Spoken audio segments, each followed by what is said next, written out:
The train whistle cut through the Montana summer heat like a blade. Rose Morgan stepped onto the platform at Silver Creek with nothing but a worn carpet bag and 6 months of letters that had painted a future she was about to lose in 3 seconds. Welcome to a story about rejection, redemption, and the extraordinary truth that sometimes the worst day of your life is the door to the best thing that will ever happen to you. If you love stories of second chances and families built not just by blood, but by choice, please hit that like button and subscribe so you never miss a story. Drop a comment with your city. I want to see how far Rose's journey reaches across the world. Now let's begin. You're not what I ordered. Mail order bride rejected on platform. Then rancher revealed the truth. The platform at Silver Creek Station shimmered in the afternoon heat. Rose Morgan had imagined this moment 1,000 times during the 3-week journey west from Philadelphia. She'd prepared herself for nervousness. She'd prepared herself for disappointment. She'd even prepared herself for a man who might be difficult or unkind. But she had not prepared herself for silence, for a glance that measured and dismissed her in the space of 3 heartbeats, for the sound of paper tearing, her face splitting in two. William Barrett stood 20 feet away. She recognized him from the single photograph he'd sent. Tall, well-dressed in a way that spoke of means. He held her photograph in one hand. His eyes moved from the image to her face, to her travel-worn dress, to the carpet bag that held everything she owned, to her sun-flushed cheeks and the way her hair had come loose during the long journey. Rose saw the decision form in his eyes before he moved. He tore the photograph in half, let the pieces fall to the weathered planks, turned, and walked away. The platform fell silent. Not the comfortable silence of a summer afternoon, but the terrible quiet of witnessed humiliation. Rose stood frozen as the train behind her began to pull away. The whistle blew again. Steam hissed, and she realized with a clarity that made her stomach drop that she had nowhere to go. No money for a return ticket, no family waiting back east, just a torn photograph and the weight of a dozen pairs of eyes watching her public shame. Well, the voice came from somewhere to her left. Female, sharp with something between pity and satisfaction. Rose turned slowly. A woman in an expensive green dress stood near the station house. She fanned herself with deliberate slowness, her eyes bright with the kind of interest that fed on other people's misfortune. "I suppose that's that then," the woman continued. She addressed the remaining onlookers more than Rose herself. "William Barrett is a particular man. Can't fault him for knowing what he wants. Mail-order arrangements are always a gamble, aren't they? Sometimes the photograph doesn't quite match the reality." The words landed like stones. Rose felt heat crawl up her neck. Not from the sun, from something deeper, something that wanted to crack her open and spill out in tears or screams or both. But she didn't move, didn't speak, just stood there with her bag in one hand and torn pieces of herself at her feet. "Constance, that's enough." An older man in a shopkeeper's apron gave the woman a look of clear disapproval before turning to Rose. His face held genuine sympathy. "Miss, is there someone we can wire for you, family back east, who could send train fare?" The kindness nearly broke her. Rose shook her head. Her throat had closed around any words she might have spoken. There was no one. Her parents were dead. The aunt who'd taken her in had made it clear Rose was a burden. The advertisement for mail-order brides had seemed like providence, a chance to matter to someone. Instead, she traveled 3,000 miles to be found wanting in front of strangers. "I have a little money," she managed finally. Her voice sounded distant to her own ears. "Perhaps there's a boarding house." "The boarding house is full," Constance interjected. She snapped her fan closed with a decisive click. "Miners came through last week. Took every bed. And anyway, a young woman alone." She let the implication hang in the air, heavy with judgment about what kind of woman traveled west for a man she'd never met. What kind of woman got rejected on a public platform? What kind of woman would end up doing if she stayed in Silver Creek with no husband and no prospects? The platform began to empty. The spectacle had passed. People returned to their Friday afternoon routines, their ordinary lives that didn't include standing in the wreckage of someone else's dreams. Rose watched them go. A strange detachment settled over her, as if she were observing her own disaster from a great distance. The sun hammered down, the air grew thick and difficult to breathe. Her carpet bag suddenly felt impossibly heavy. She bent slowly, picked up the torn pieces of her photograph, smoothed them against her skirt with fingers that had started to shake.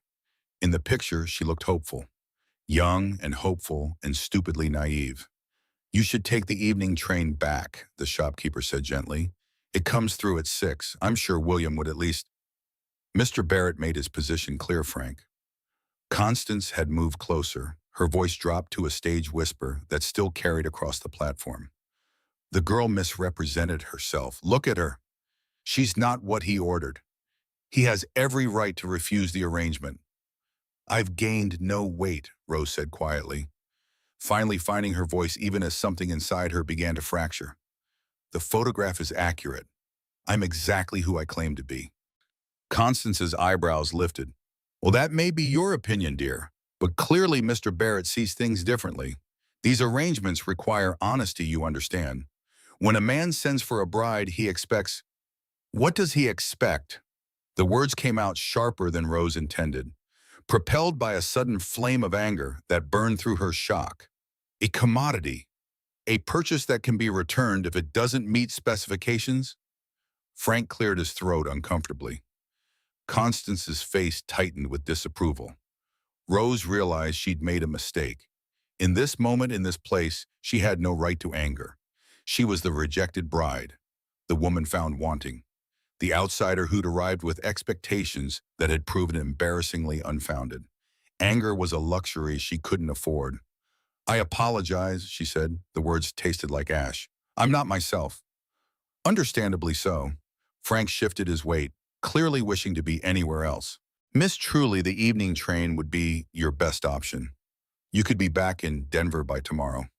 Find work there, perhaps, in one of the hotels, or—" "I don't have fare back to Denver." The admission cost her something, a final stripping away of dignity. Rose met Frank's eyes steadily as she said it. Let him see the truth. She'd used everything she had to come here. There was nothing left. No money, no plan, no way back. The silence that followed held a different quality, heavier, more awkward, tinged with the uncomfortable realization that this situation had no easy resolution. Constance made a small sound of impatience and turned away, clearly done with a problem that had become too complicated for her afternoon entertainment. Frank rubbed his jaw, looking genuinely distressed. "There might be work," he said finally. "Mrs. Chen at the restaurant sometimes needs help, or the hotel might require a chambermaid. It won't be much, but it would be honest work. Until you could save enough for passage back to—" "The hotel won't hire her." Constance had paused at the edge of the platform, turning back with the air of someone delivering an unwelcome truth. "Margaret runs a respectable establishment, Frank. She won't take on a woman with this kind of situation attached to her name. The whole town will know about this by supper time. And you know it." She was right. Rose could see it in Frank's face. In a town this size, she counted perhaps 24 buildings from where she stood. Scandal spread like wildfire across dry grass. By evening, everyone would know that William Barrett had taken one look at his mail-order bride and rejected her on the platform. The whispers would follow her everywhere. Too plain, too heavy, too something. Not enough. Movement at the far end of the platform caught Rose's attention. Two figures approached, a man and a small child. The man moved with the easy ground-covering stride of someone accustomed to walking long distances, his worn hat pulled low against the sun. The child, a girl of perhaps 7, skipped beside him, her hand clasped in his.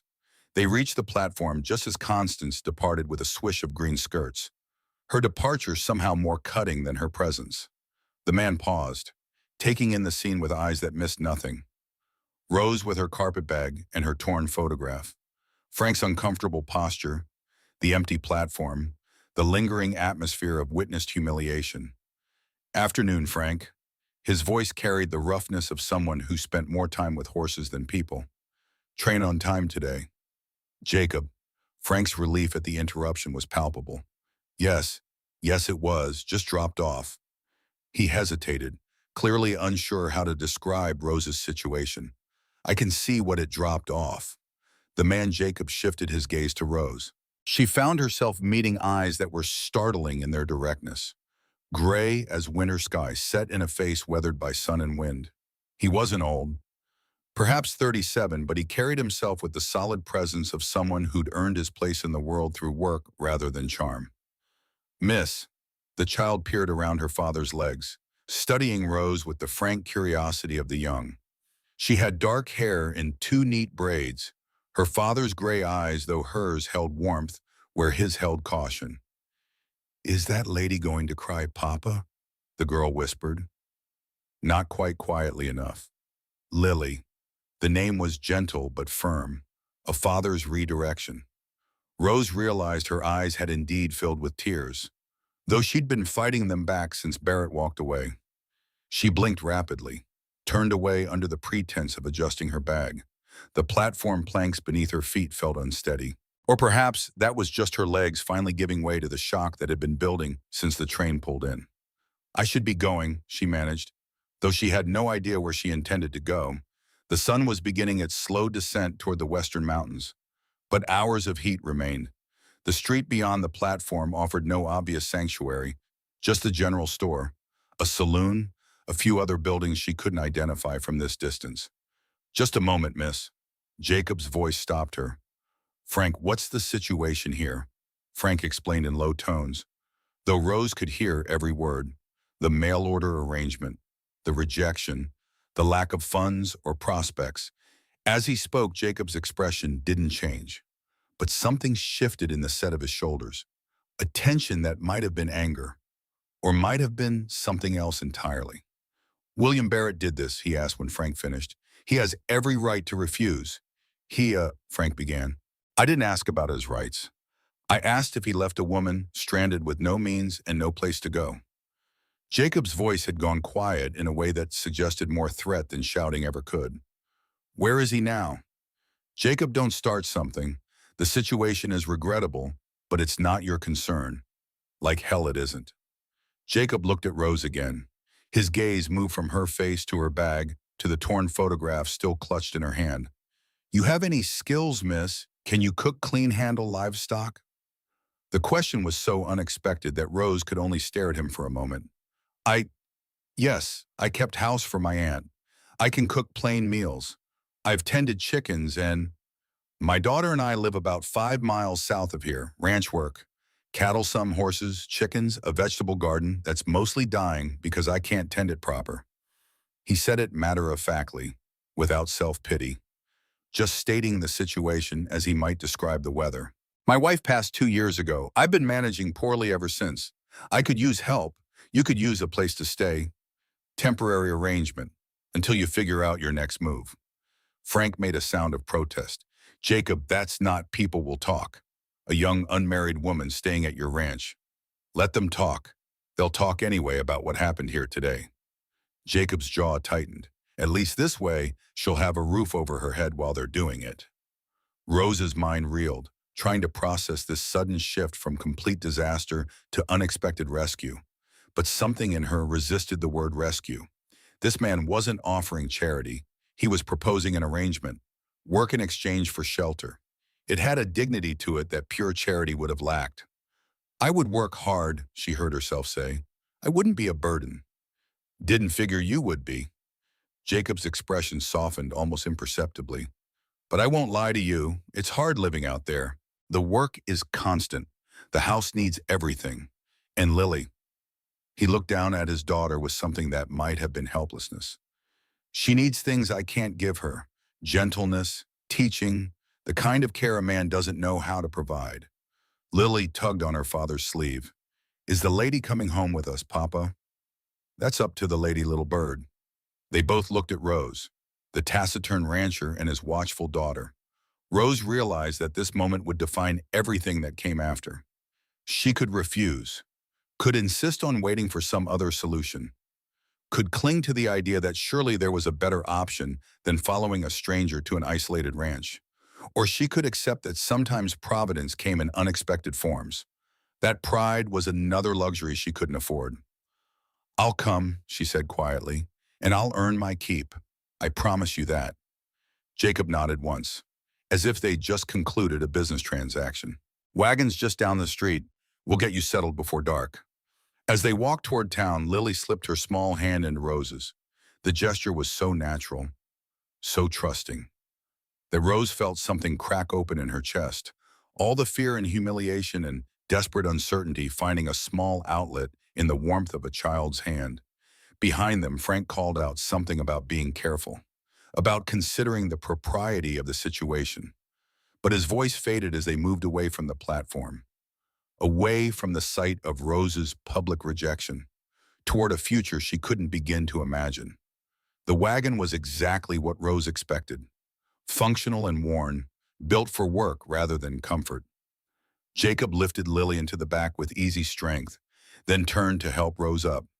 His hands on her waist were brief and impersonal, but even that simple touch felt strange after months of living in her aunt's house, where she'd been treated like an inconvenient ghost. "Thank you," she said as she settled onto the hard bench seat. "For this, for not leaving me there." Jacob climbed up beside her and gathered the reins. "A man who'd leave a woman stranded isn't a man worth knowing. William Barrett just showed everyone exactly what he's made of. And it isn't much." They pulled away from town as the afternoon sun painted everything in shades of gold and amber. Rose watched the buildings recede, watched the platform where her future had shattered become just another point in the landscape. She thought about William Barrett tearing her photograph, about Constance's sharp satisfaction, about the weight of being found wanting. But she also thought about Jacob's quiet anger on her behalf, about Lily's hand in hers, about the possibility, however slim, that sometimes the worst moments open doors to something better. The road south cut through open grassland that rolled away toward distant mountains. The air smelled of sage and dust and something else, a wildness that had no name but that Rose could taste with every breath. The heat pressed down relentlessly, but there was a beauty to it too, a harsh grandeur that made her feel very small and somehow paradoxically less alone. Lily chattered from the back of the wagon, telling Rose about the chickens and the garden and her favorite horse, a gentle mare named Clover. Jacob drove in silence, his attention on the road. But Rose sensed he was listening to his daughter's words with the careful attention of a man who'd learned to treasure them. "We had a housekeeper for a while," Lily said suddenly, "Mrs. Patterson, but she left because she said Papa was too quiet and the ranch was too lonely." "Lily." There was warning in Jacob's voice, but also resignation. The tone of a father who'd learned his daughter would say exactly what she thought regardless of redirection. "It's true, Papa. She didn't talk enough, and there was nothing to do except work." Lily leaned forward, her small face appearing between Rose and Jacob. "Are you going to leave too?" The question was so direct, so vulnerably honest, that Rose felt her throat tighten. "I don't know what the future holds," she said carefully, "but I'm here now, and I'll work as hard as I can for as long as I stay." It was the only honest answer she could give, and Lily seemed to accept it. She settled back into the wagon bed, humming a tuneless song that drifted away on the hot wind. They traveled in silence for a long stretch. The only sounds the creak of the wagon, the steady clip of hooves, and the occasional call of a bird from the scrubland. Rose felt the last of her adrenaline fade, leaving behind a bone-deep exhaustion that made even sitting upright feel like an effort. The morning's hope had curdled into afternoon's humiliation, and now evening's strange new reality. Her mind kept trying to process it all, but the pieces wouldn't fit together into anything coherent. "You'll have your own room," Jacob said finally, breaking the silence. "It's not much, used to be storage, but it has a window and a bed. You'll take meals with us. Work will be sunrise to sundown most days. Sundays off except for essential chores." He was outlining terms, establishing boundaries, making sure she understood this was an employment arrangement and nothing else. Rose appreciated the clarity, the lack of ambiguity after the chaos of the day. "That's more than fair," she said. "It's what's right." Jacob glanced at her briefly, then back to the road. "About what happened back there with Barrett. What he did was cruelty, plain and simple. Had nothing to do with you and everything to do with him being a small man with a smaller heart. I want you to know that." The unexpected kindness in his words nearly undid her. Rose stared straight ahead, willing herself not to cry, not to fall apart now when she'd managed to hold herself together through everything else. He looked at me like I was livestock that didn't meet standards, she said quietly. Then he's a fool. Jacob said it simply, a statement of fact rather than comfort. A woman's worth isn't in her face or her figure. It's in her character, her strength, what she does when life gets hard. He paused. You stood on that platform with everyone watching. No money, no prospects, and you didn't fall apart. That tells me more about who you are than any photograph ever could. Rose did cry then, but quietly, letting the tears slip down her face without wiping them away. They were different from the tears she'd fought back earlier. These weren't tears of humiliation, but of something like relief, or perhaps just the release of tension she hadn't known she was carrying. Lily started singing again from the back of the wagon, something about mockingbirds and diamond rings, her child's voice pure and unself-conscious. The sun continued its descent, painting the grassland in deeper shades of gold. And Rose Morgan, who'd started the day expecting to become someone's wife, let herself cry for the future she'd lost while riding toward a future she couldn't yet imagine, held together by nothing more than a stranger's unexpected kindness in a child's small hand.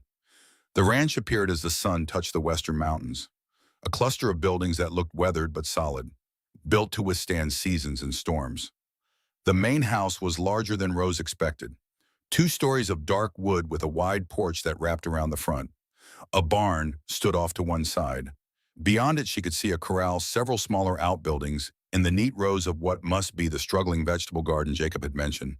As they drew closer, Rose could see the signs of a place where one man was trying to do the work of 3. Fences that needed mending, shutters that hung slightly askew, weeds encroaching on the garden beds. But there was also evidence of care. The barn was well maintained. The animals in the corral looked healthy. Despite the wear, everything had the air of a working ranch rather than a neglected one. Jacob pulled the wagon to a stop near the house, helped first Lily, then Rose down. The child immediately ran toward the barn, calling out to the horses. Jacob watched her go with an expression Rose was learning to recognize. Love mixed with a kind of helpless uncertainty, as if he was never quite sure he was raising her right. Come on, he said, picking up Rose's carpet bag. I'll show you around.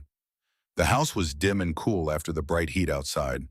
Rose's eyes adjusted slowly, revealing a large main room that served as kitchen and living area. A stone fireplace dominated one wall. Rough-hewn furniture, a table, chairs, a worn sofa filled the space. Everything was clean but spare, functional rather than comfortable. There were no curtains on the windows, no rugs on the floor, no rugs on the tea, none of the small touches that made a house feel like a home. Kitchen's there, obviously. Jacob gestured to the area where a cast-iron stove stood beside shelves of basic supplies. Pumps out back for water. Pantry stocked well enough, though I'm no cook, so meals have been simple. He led her up a narrow staircase to the second floor, where 3 doors opened off a small hallway. Lily's room, my room, and this one here. He opened the third door, revealing a small space with a single bed, a dresser and a window that looked out toward the mountain, Soignes. It's not much, but it's yours for as long as you need it. Rose stepped into the room, setting her carpet bag on the bed. The space was indeed small, barely large enough for the furniture it contained, but it had a window with real glass, and a door that closed. And that was more privacy than she'd had in her aunt's house, where she'd slept in a corner of the attic. It's perfect, she said quietly. Thank you. When she turned, Jacob was watching her with an expression she couldn't quite read. You've had a hell of a day, he said. Why don't you rest for a bit? Get yourself settled. I'll call you when supper's ready. But Rose shook her head. I'd rather work. If it's all the same to you, I think I need to do something useful. Understanding flickered across Jacob's face. He nodded. All right then, let's start with supper. Show me what you can do. They went back downstairs together. Rose surveyed the kitchen with the practiced eye of someone who'd been cooking since she was tall enough to reach the stove. The basics were there.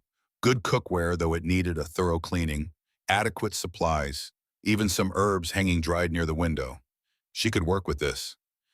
As she tied on an apron, she found hanging on a peg and began pulling out what she needed. Jacob leaned against the doorframe, watching. You know what you're doing, he observed. I kept house for my aunt and her family. 7 people total, all of them particular about their meals. Rose began slicing salt pork with efficient movements. I learned young that if you want peace, you make sure the food is good. Your aunt, she treated you well. The question was casual, but Rose sensed the weight behind it. She considered lying, smoothing over the truth with platitudes about family duty and gratitude. But something about this man's direct honesty seemed to demand the same in return. She gave me a place to live after my parents died. I'm grateful for that. Rose focused on the salt pork, cutting it into precise cubes, channeling her emotions into the knife work. But no, she didn't treat me well. I was convenient, free labor, someone to mind the children and do the washing and disappear when company came, because I was a poor relation. And that reflected badly. The words came out more bitter than she intended. So you took the first escape you could find, Jacob said softly, even if it meant marrying a stranger. Even if it meant that. Rose moved to the stove, stoking the fire. I thought it would be a fresh start, a chance to build something of my own, to matter to someone. And instead you got William Barrett. Instead I got humiliated in front of half the town. Rose's hand stilled on the skillet. Do you know him, Barrett? Well enough to know you're better off without him. Jacob's voice had gone hard again. He runs a feed store, thinks highly of himself, treats his employees poorly. Word is he's been through 2 mail-order arrangements before this one. First woman got here and found out he'd lied about owning his business. Turned out he just managed it for his uncle. She left on the next train. Second one stayed for 3 months, then ran off with a ranch hand. Rose absorbed this, trying to reconcile it with the man who'd carefully composed letters about building a life together, about wanting a partner, about being lonely in this big country. He wrote such nice letters, she said quietly. I imagine he did. Some men are better on paper than in person. Jacob pushed off from the doorframe. I'll let you work. Holler if you need anything. He left her alone in the kitchen, and Rose let herself sink into the familiar rhythm of cooking. She fried the salt pork until it was crisp, then used the fat to saute onions she found in the pantry. Beans that had been soaking went into a pot with water, some of the dried herbs, a pinch of precious sugar to cut the bitterness. While it all simmered, she made biscuits from flour, lard, and buttermilk, her hands remembering the proportions her mother had taught her years ago. As she worked, Lily wandered in and out, fascinated by the activity. The girl was obviously starved for female company, asking questions about everything. Where Rose was from, what Philadelphia was like, whether she knew any songs, whether she could braid hair better than Papa could. Papa tries, Lily confided, perching on a chair to watch Rose roll out biscuit dough. But his fingers are too big, and the braids always come loose. Sometimes I do them myself, but they're all crooked. I could braid your hair tomorrow morning if you'd like, Rose offered. Lily's face lit up with such pure joy that Rose felt her battered heart expand slightly. This child at least wanted her here. This child didn't find her lacking. Supper was ready as the last light faded from the sky. Rose called Jacob in from whatever work he'd been doing in the barn. They sat down together at the rough table, the taciturn rancher, his talkative daughter, and the woman who'd been rejected that afternoon and somehow impossibly found herself here. Jacob took his first bite of beans and went still. He looked at Rose, something like surprise crossing his features. This is good, he said, really good. It's just beans and salt pork. It's the first meal I've had in 2 years that tasted like something worth eating. He took another bite, and another. Mrs. Patterson couldn't cook worth a damn, and I'm worse. We've been surviving on charred meat and burnt biscuits since we're home. Lily nodded enthusiastically, her mouth full. When she swallowed, she announced, Papa makes everything taste like smoke. I do not. You do, Papa. Even the eggs taste like smoke. Despite everything, the exhaustion, the lingering humiliation, the strangeness of being in this place with these people, Rose found herself smiling.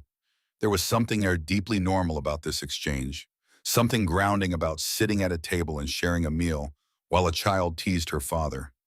They ate in comfortable silence for a while.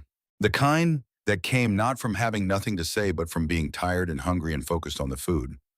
When they finished, Rose stood to clear the dishes, but Jacob stopped her with a raised hand. You cooked. Lily and I will clean up. That's how it works here. Everyone contributes. So Rose watched as the big rancher and his small daughter worked together to clear the table and wash the dishes, their movements practiced and comfortable. Lily stood on a stool to reach the washing basin. Jacob dried with a dish towel, and the simple domesticity of it all made Rose's eyes sting with tears she didn't quite understand. When the kitchen was clean, Jacob sent Lily upstairs to get ready for bed. The girl hugged Rose goodnight, a fierce, spontaneous embrace that nearly knocked Rose backward, before thundering up the stairs with the unself-conscious noise of a happy child. Alone with Jacob again, Rose felt suddenly awkward. The evening had taken on an intimacy she hadn't anticipated. Sitting at his table, feeding his child, watching him move through his home. She was a stranger here, she reminded herself. An employee, nothing more. You must be exhausted, Jacob said, seeming to sense her discomfort. Tomorrow will be soon enough to talk about work. Tonight, just rest. Thank you. Rose hesitated, then asked the question that had been building since they left town. Why did you help me? You don't know anything about me. I could be anything, anyone. Jacob considered this, his gray eyes thoughtful in the lamplight. My wife, he said finally. She came west as a mail-order bride too. That's how we met. She arrived in town with nothing but a carpet bag and a lot of hope, and her intended had died 2 weeks before. Influenza, she was stranded, same as you, and if someone hadn't helped her. He paused, his throat working. She was the best thing that ever happened to me. When I saw you on that platform today, I saw her. I saw what could have happened if no one had stepped in. The confession hung in the air between them. Heavy with memory and loss, Rose understood then that this offer of refuge was about more than kindness. It was about honoring the memory of someone who'd needed help once and received it. I'm sorry, she said softly, about your wife. So am I. Jacob turned away, but not before Rose saw the flash of pain across his face. Get some rest. Morning comes early on a ranch. Rose climbed the stairs to her small room, her body finally beginning to register the full weight of the day's events. She changed into her nightgown, washed her face with water from the pitcher on the dresser, and sat on the edge of the narrow bed. Through the window, she could see stars beginning to appear in the darkening sky. More stars than she'd ever seen in Philadelphia, scattered across the heavens like diamonds on velvet. Somewhere out there was the town where she'd been rejected. Somewhere out there was William Barrett probably already forgetting the woman he'd dismissed. And somewhere out there was the future she'd imagined dissolving like mist. But here in this small room in this weathered ranch house was a different kind of future, uncertain and undefined, built on nothing more solid than a stranger's kindness and a child's need. Rose wasn't naive enough to think this arrangement would last forever, or that she'd found some fairy tale ending to her disaster. But for tonight, she had a bed and a roof and the lingering warmth of being treated with basic human decency. It was enough. For now, it was enough. She unpacked her carpet bag slowly, hanging her 2 dresses on pegs, setting her mother's Bible on the small table beside the bed. And at the very bottom, wrapped in cloth, she found it. The letter, old and worn, the paper yellowed with age, addressed in handwriting she'd never seen before to someone named Rebecca Stone.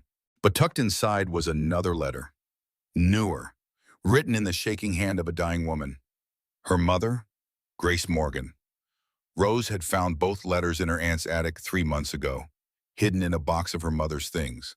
The letter to Rebecca had clearly been sent and returned marked deceased across the front. And inside her mother's final letter to Rose, the one that had made her look west, that had whispered of family and debts and a man named Stone. She'd read it once, been so shaken she'd hidden it away, afraid of what it meant, afraid of hoping. But now in this house that belonged to a man named Stone, she wondered. Rose smoothed the letters with trembling fingers, not ready to read them again. Not tonight, not after everything, but knowing that soon she would need to, that the answers she'd been too afraid to seek might be closer than she'd ever imagined. She tucked the letters back into the cloth, placed them in the dresser drawer, and lay down. Through the thin walls, she could hear Jacob's deep voice reading something to Lily, the child's sleepy laughter, the creak of floorboards as he moved around his room, and then silence. Rose closed her eyes, And despite everything, despite the trauma and uncertainty and fear, she fell asleep almost immediately, exhausted by loss and lulled by the unfamiliar sounds of this new place. Wind in the grass, the distant lowing of cattle, and the surprising comfort of knowing she was not alone under this roof. The summer heat would continue, the work would be hard, the future remained unclear. But Rose Morgan had survived the worst day of her life. And in surviving, it had somehow found the first threads of something that might eventually feel like home. Tomorrow she would wake to work and sweat and the relentless demands of ranch life. But she would also wake to Lily's eager face, to Jacob's quiet competence, to the possibility that being rejected by the wrong man had led her to exactly where she needed to be. Even if she didn't understand why yet, even if the letters in her drawer held secrets she wasn't ready to face. For tonight she simply slept and dreamed of mountains and vast skies and the surprising gentleness in a gray-eyed man's voice when he spoke to his daughter. Rose woke to unfamiliar sounds, the low of cattle, the creak of floorboards below, bird song that seemed to come from every direction at once. For a moment she lay disoriented in the pre-dawn darkness, unable to place herself. Then memory returned in a cold rush. The platform, the torn photograph, William Barrett's dismissive glance. She sat up quickly, as if movement could outrun the shame that came with remembering. Through the window, the sky was beginning to lighten at the edges, turning from black to deep blue.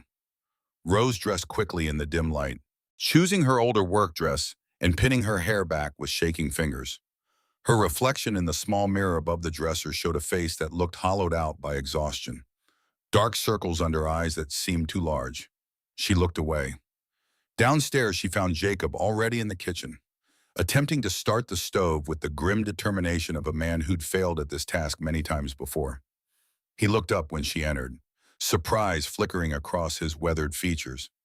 "Didn't expect you up this early," he said. "I'm used to early mornings." Rose moved toward the stove without thinking, years of household routine taking over. "Let me." She had the fire going properly within minutes, working with practiced efficiency while Jacob watched from the doorway. The kitchen began to warm as she pulled out flour and eggs, moving through the space as if taking inventory of its possibilities. "Coffee's in the blue tin," Jacob offered. "Though fair warning, I make it strong enough to strip paint." "Strong is fine." Rose found the tin and measured grounds into the pot, adding water from the pump. When she turned, Jacob was still watching, something unreadable in his expression. "When does Lily wake?" she asked. "Depends on the day. Sometimes dawn, sometimes not till the sun's well up." He paused. "She'll want those braids you promised."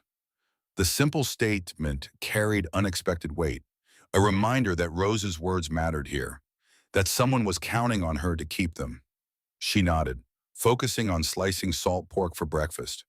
The familiar work steadied her, gave her hands something to do, while her mind tried to make sense of this new reality. They worked in companionable silence, Jacob eventually settling at the table with his coffee while Rose cooked.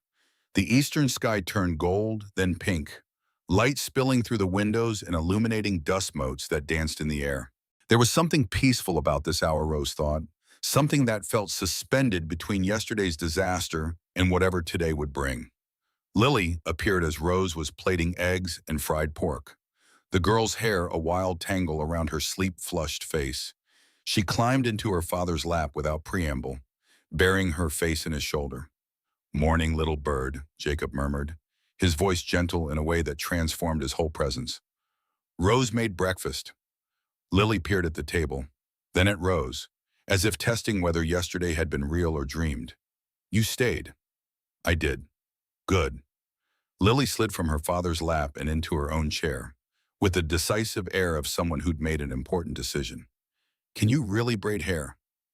After breakfast, Rose sat Lily on a stool near the window, carefully working through the tangles in the child's dark hair. Jacob had left for the barn, but Rose could hear him moving around outside, the sounds of morning chores beginning. She separated Lily's hair into sections, her fingers remembering the motions her mother had taught her long ago. "Mama used to do this," Lily said quietly, "but I don't remember it very well. Just the feeling, sort of like being safe." Rose's hand stilled for a moment. "How old were you when she passed?" 4.5. Papa says I look like her, but I don't remember her face apocty. Just pieces. Her singing, the way she smelled like bread and soap. Lily's voice was matter of fact, but Rose heard the loss underneath. Do you miss your mama? Lily asked. The question direct as only a child's could be. Every day, Rose resumed braiding, making each plait tight and even. She died when I was 16. My father, too. That's sad. Lily was quiet for a moment. Then Papa gets sad sometimes. He tries to hide it, but I can tell. He goes real quiet and his eyes look far away. The child's perceptiveness caught Rose off guard. She finished the first braid and started on the second, choosing her words carefully. Losing someone you love is hard. It takes a long time to stop hurting. Has it stopped hurting for you? Not completely, but it hurts less than it used to. Lily absorbed this, tilting her head to examine her reflection in the window glass. Will Papa stop hurting someday? I think so. People are stronger than they know. When both braids were finished, Lily jumped down and ran to the small mirror hanging near the door, turning her head from side to side to admire the work. They're perfect. They're so neat and pretty, and they're not crooked at all. She spun around, her whole face lit with joy. Can you do them every morning? We'll see, Rose said, unwilling to make promises about a future she couldn't predict. For now, why don't you show me that garden your papa mentioned? The vegetable garden was indeed struggling. Rose surveyed the rows with a critical eye, noting the weeds choking the bean plants, the tomatoes desperate for water, the squash vines wilting in soil that had gone hard and cracked. But underneath the neglect, she could see the bones of a good garden. Someone had laid it out well, had known what they were doing. Mama planted this, Lily said, echoing Rose's thoughts. Papa keeps trying, but he says plants don't like him the way they liked her. Plants don't like or dislike anyone. They just need the right care. Rose knelt beside a struggling tomato plant, testing the soil with her fingers, dry as dust. They need water and weeding and attention. Your papa has been doing the work of 3 people. Something had to give. She stood, shading her eyes against the climbing sun as she looked around the property. Beyond the garden, she could see the chicken coop, the barn where Jacob had disappeared, the corral where several horses stood in drowsy morning contentment. It was a good piece of land, well situated. Clearly once well tended. The evidence of decline was everywhere. A fence section sagging, shutters hanging askew. The porch steps worn and splintering, but it wasn't beyond saving. Not yet. Can you fix it? Lily asked, watching Rose with eyes too old for her young face. The garden, I mean. Can you make it like it was? I can try.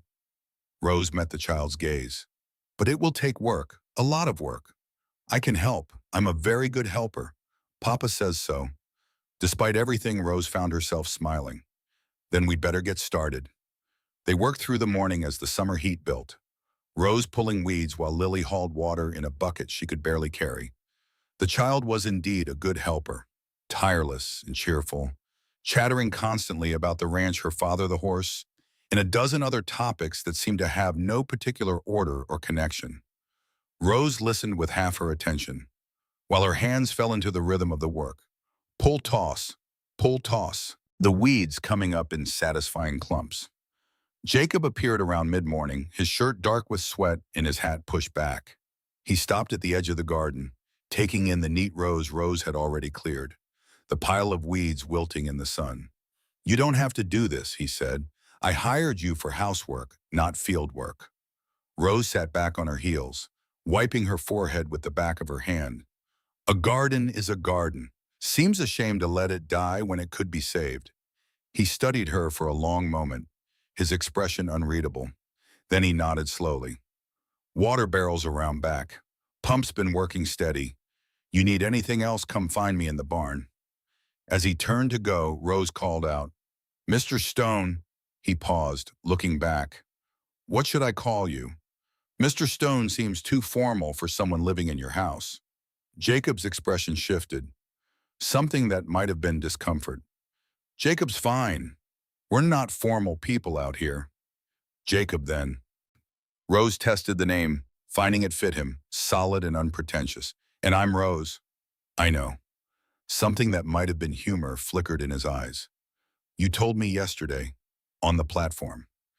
He left before she could respond, his long strides carrying him back toward the barn. Lily giggled, covering her mouth with dirty hands. Papa's being shy, she announced. He's not used to ladies. I'm not a lady. I'm just someone who needed help. You're a lady to me. Lily picked up her bucket with renewed determination. Come on, the tomatoes are thirsty. By midday, Rose had cleared 3 full rows and watered everything she'd uncovered. Her back ached, her hands were filthy, and her dress was soaked with sweat. But the garden looked measurably better. She could see the potential now, could imagine what it might look like in a few weeks with proper care. Neat rows of vegetables, vines heavy with produce, the earth dark and healthy. She sent Lily to wash up and headed inside to start dinner. Moving through the hot kitchen with mechanical efficiency, her mind kept returning to the platform, to William Barrett's dismissive glance, to the weight of being found wanting.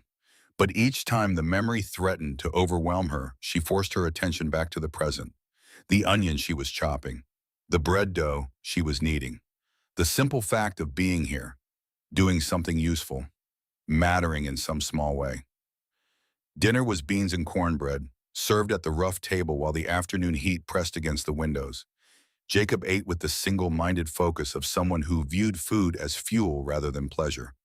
But he cleaned his plate and accepted seconds without comment. Lily kept up a steady stream of conversation, telling her father about everything they'd accomplished in the garden. Rose says the tomatoes will have fruit soon if we keep watering them, the girl reported. And the beans aren't dead, they're just green. We're gonna make them happy again. Is that so? Jacob's gaze shifted to Rose. You know about gardens. My mother had one. I helped her tend it from the time I was small. Rose broke off a piece of cornbread, remembering her mother's hands in the soil, her patient instruction. A garden is like anything else. It responds to attention. Neglect it and it dies. But give it consistent care and it thrives. Sounds like raising children, Jacob said quietly, or building a life. The statement hung in the air, heavier than Rose had intended. She hadn't meant to say anything about yesterday, about being abandoned, about trying to build something from nothing. But Jacob understood. She could see it in his eyes. Recognition of all the things she wasn't saying about attention and neglect and what happened when you were cast aside. You can't abandon something and expect it to flourish, she said softly, making it clear she wasn't just talking about plants. No, Jacob agreed, his jaw tight. You can't. After dinner, Rose cleaned the kitchen while Jacob disappeared to handle afternoon chores. Lily settled at the table with a slate and chalk, practicing letters with fierce concentration. Rose watched her from the corner of her eye, noting the way the child formed each character with painstaking care. Her tongue caught between her teeth. Do you go to school? Rose asked. Lily shook her head without looking up. There's a school in town, but Papa says it's too far to ride every day, especially in winter. Mrs. Patterson taught me some, but she wasn't very patient. She said I was slow. May I see? Lily pushed the slate across the table, her expression anxious. Rose studied the letters. They were wobbly but recognizable, showing effort if not expertise. For a child who'd had inconsistent instruction, they were actually quite good. You're not slow, Rose said firmly. You just need practice. Would you like help? The girl's face transformed with hope. Really, you'd teach me. I'm not a real teacher, but I can show you what I know. They spent the next hour working together, Rose gently correcting Lily's letter formation while the afternoon light slanted through the windows. It was peaceful work, quieter than the garden, but equally satisfying. The child was bright and eager, soaking up instruction like dry ground soaking up rain. When Jacob returned, he found them bent over the slate together. Lily carefully copying a simple sentence Rose had written. He stopped in the doorway, and Rose looked up to find him watching them with an expression she couldn't decipher. Something between gratitude and pain, as if the simple domestic scene touched a wound he'd been trying to ignore. Time for chores, little bird, he said quietly. Lily groaned but obeyed, sliding from her chair with the dramatic reluctance of childhood. "Can we do more letters tomorrow?" she asked Rose. "If your father doesn't mind." "I don't mind." Jacob's voice was rough. "Come on, Lily, chickens need feeding." Father and daughter headed out together, and Rose watched them through the window, the tall man and the small girl moving in comfortable synchronization toward the chicken coop. There was love in every gesture, in the way Jacob automatically adjusted his stride to match Lily's shorter steps, in the way the child looked up at her father with absolute trust. Rose turned away, fighting an unexpected ache in her chest. She thought she was past wanting things for herself, past hoping for connection and belonging. But watching Jacob and Lily together stirred something she tried to bury, the longing to be part of something, to matter to someone, to build a life that meant more than just surviving day to day. She shook her head, clearing away the dangerous thoughts. She was here temporarily, until she could figure out her next move. Getting attached, letting herself hope that way, led only to more heartbreak. The evening passed in quiet routine. After chores, they had a light supper of leftover cornbread and milk. Lily was tired, her earlier energy fading as the day's heat finally began to break. Jacob sent her to bed early, and Rose heard him upstairs, his deep voice reading something that made Lily giggle. When he came back down, Rose was finishing the dishes, the kitchen clean and ready for tomorrow. Jacob poured himself coffee from the pot that was always simmering on the stove and settled into one of the chairs by the fireplace, his posture showing the bone-deep weariness of hard physical labor. "She likes you," he said without preamble. Rose dried her hands on a towel, unsure how to respond. "She's a sweet child. She doesn't take to people easily. Mrs. Patterson was here 3 months, and Lily never warmed to her." Jacob stared into his coffee cup. "Her mother dying. It made her cautious. She doesn't trust that people will stay. Can you blame her?" The words came out before Rose could stop them. Jacob looked up sharply, then nodded slowly. "No, I can't." He paused, seeming to wrestle with something. "I want you to know that you can stay as long as you need to, even if the work doesn't, even if this arrangement doesn't suit you. I won't turn you out without prospects." Rose moved to the other chair, sitting carefully, as if sudden movement might break the fragile honesty of the moment. "Why are you being so kind to me?" "It's not kindness. It's basic human decency." His jaw tightened. "What Barrett did yesterday, leaving you stranded, that was cruelty. I won't add to it. You barely know me." "I know enough." Jacob met her eyes directly. "I know you stood on that platform with half the town watching and didn't fall apart. I know you've been working since dawn without complaint. I know my daughter hasn't smiled that much in 2 years." He paused. "That's enough." Rose felt something loosen in her chest, some tight knot of fear she'd been carrying since the platform. "I won't take advantage of your generosity." "Didn't think you would." Jacob drained his coffee and stood. "Get some rest. Tomorrow will be another long day." He headed upstairs, leaving Rose alone in the quiet kitchen. Through the open windows, she could hear the night sounds of the ranch. Cattle settling, a horse nickering softly, the distant call of an owl. The unfamiliar sounds should have made her feel more alone, more displaced. Instead, they felt oddly comforting, as if the land itself was breathing around her. She climbed the stairs to her small room and changed into her nightgown, exhaustion finally catching up with her. But as she lay in bed watching moonlight paint patterns on the wall, her mind wouldn't quiet. She kept thinking about Lily's geoing over neat braids, about Jacob's rough kindness, about the garden responding to water and care, about the possibility, however fragile, that maybe she'd found a place where she could be useful, where her presence added something rather than simply taking up space. It wasn't the future she'd imagined when she boarded the train, but perhaps it was something better than that, something real, built on honest work and mutual need rather than romantic fantasy. In the dresser drawer, the letters waited. Her mother's shaking handwriting, the name stone written across yellowed paper. Rose knew she would need to read them soon, to understand what had drawn her here, what connection her mother had known about that Rose was only beginning to suspect. But not tonight. Tonight she was too tired, too raw from yesterday's wounds. Tomorrow, perhaps. Tomorrow she would be brave enough. She closed her eyes and let sleep take her, held by the surprising comfort of knowing she was not alone under this roof. That down the hall, Jacob checked on his daughter one more time before retiring to his own room. That in the morning, Lily would wake eager for braids and lessons. That the garden waited for her hands. It was enough. For now, it was enough. The days developed a rhythm. Rose woke before dawn and made breakfast while Jacob handled the early barn work.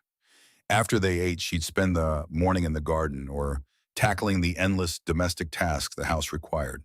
Washing, mending, cleaning spaces that hadn't seen proper attention in 2 years.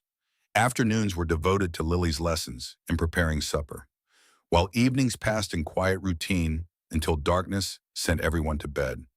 Exhausted by honest labor, the work was relentless, harder than anything Rose had done in her aunt's house. But there was a satisfaction to it that she'd never felt before. In Philadelphia, she'd worked to avoid criticism, to stay invisible, to earn her keep in a household that made clear she was barely tolerated. Here, every task she completed made a visible difference. The garden flourished under her care, neat rows of vegetables pushing through the soil with renewed vigor. The house slowly transformed from bare functionality to something approaching comfort.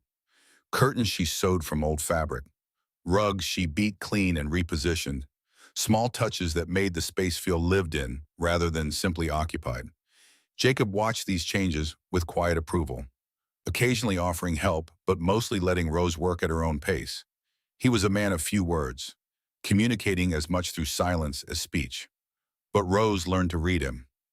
The slight softening around his eyes when he was pleased, the tightness in his jaw when something troubled him, the way he'd stand at the window staring at nothing when the weight of memory became too heavy.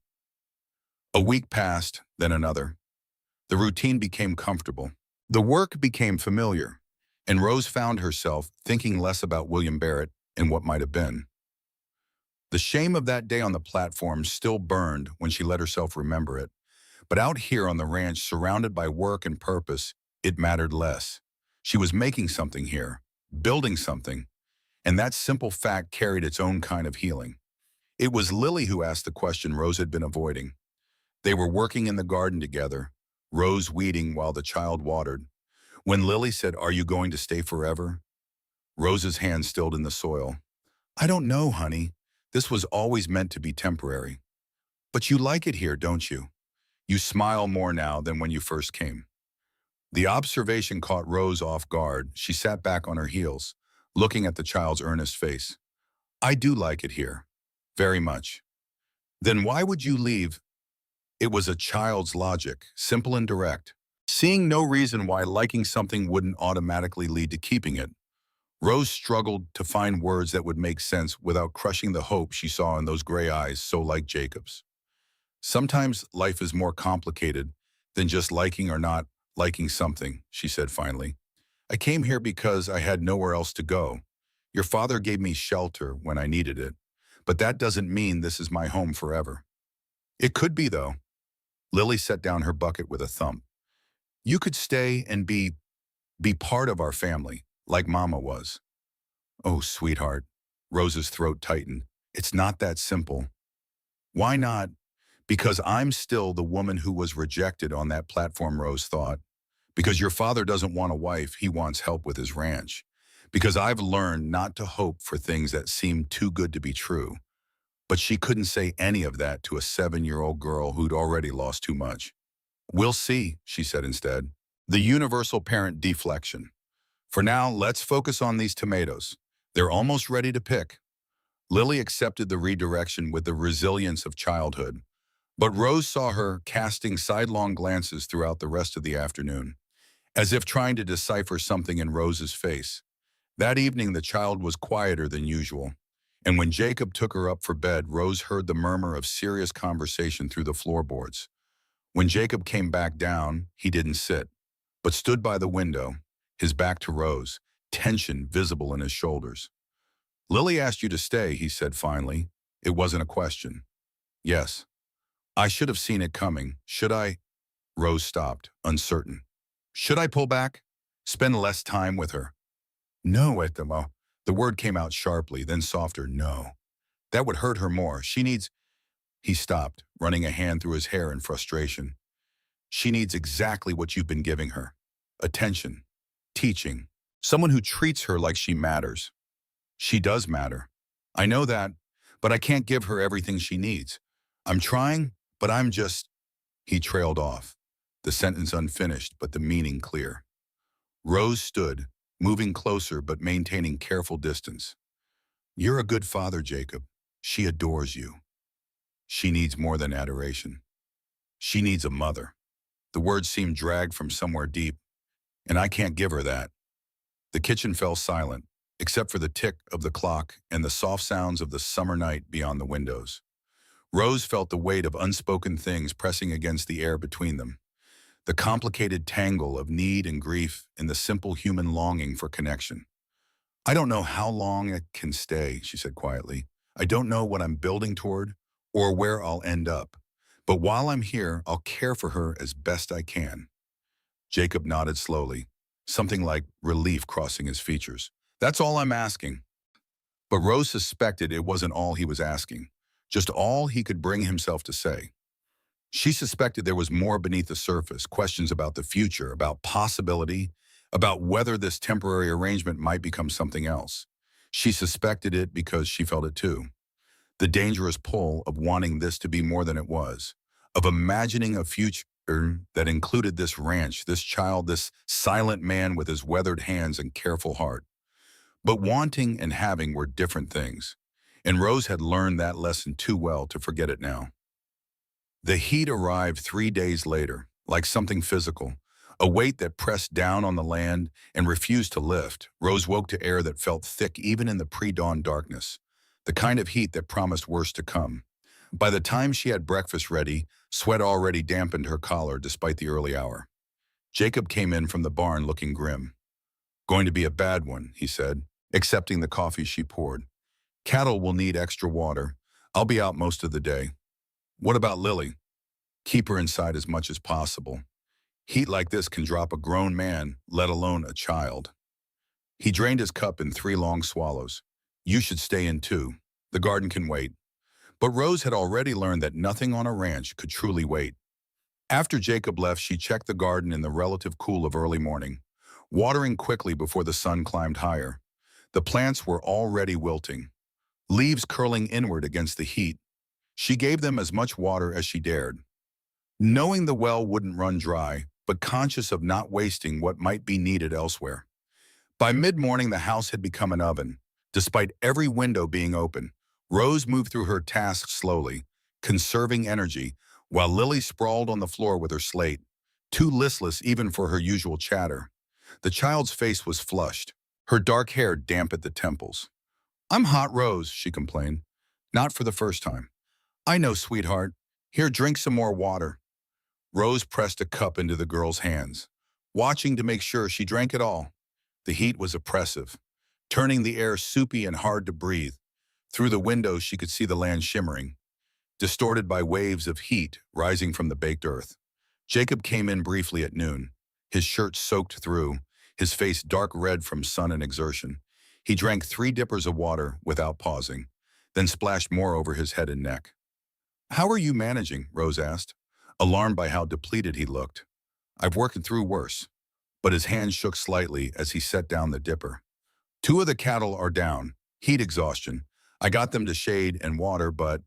He didn't finish the sentence. But Rose understood the unspoken reality of ranch life. Sometimes animals die despite your best efforts. And there was nothing to be done but keep working.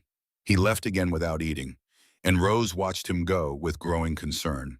The heat showed no sign of breaking, and if anything, the afternoon promised to be even more brutal. She tried to focus on indoor tasks, but her attention kept drifting to the windows, tracking Jacob's movements across the ranch as he worked with dogged determination through the crushing heat. Around 3 o'clock, Lily started complaining of a headache. Rose felt the child's forehead. Warm, but that could just be the heat. She made Lily drink more water, then led her upstairs where it was marginally cooler, and settled her on the bed with strict instructions to rest. I don't want to rest, Lily protested, but her voice lacked its usual force. Just for a little while, close your eyes. Rose sat beside her, gently stroking the girl's damp hair back from her forehead. Within minutes, Lily had drifted into uneasy sleep. Rose stayed there, watching her, unease building in her chest. Something about the child's color worried her, a flush that seemed deeper than just heat. She told herself she was being overcautious, that it was natural for Lily to be tired in this weather. But the worry persisted, a small cold spot in her mind despite the suffocating heat. When Lily woke an hour later, she was crying. "My head hurts," she whimpered, "and my tummy feels funny." Rose's hand went to the child's forehead again, and this time there was no mistaking it. Lily was burning up, fever, unmistakable and climbing fast. "It's all right, sweetheart. You're going to be fine." Rose kept her voice calm even as her heart rate kicked up. She'd nursed her siblings through childhood illnesses, had helped her mother tend sick neighbors. She knew what to do. But knowing and doing while alone in an isolated ranch house in the middle of a heat wave were very different things. She got Lily out of her dress and into a light nightgown, then brought up a basin of cool water and cloths. As she worked sponging the child's burning skin, her mind raced through possibilities.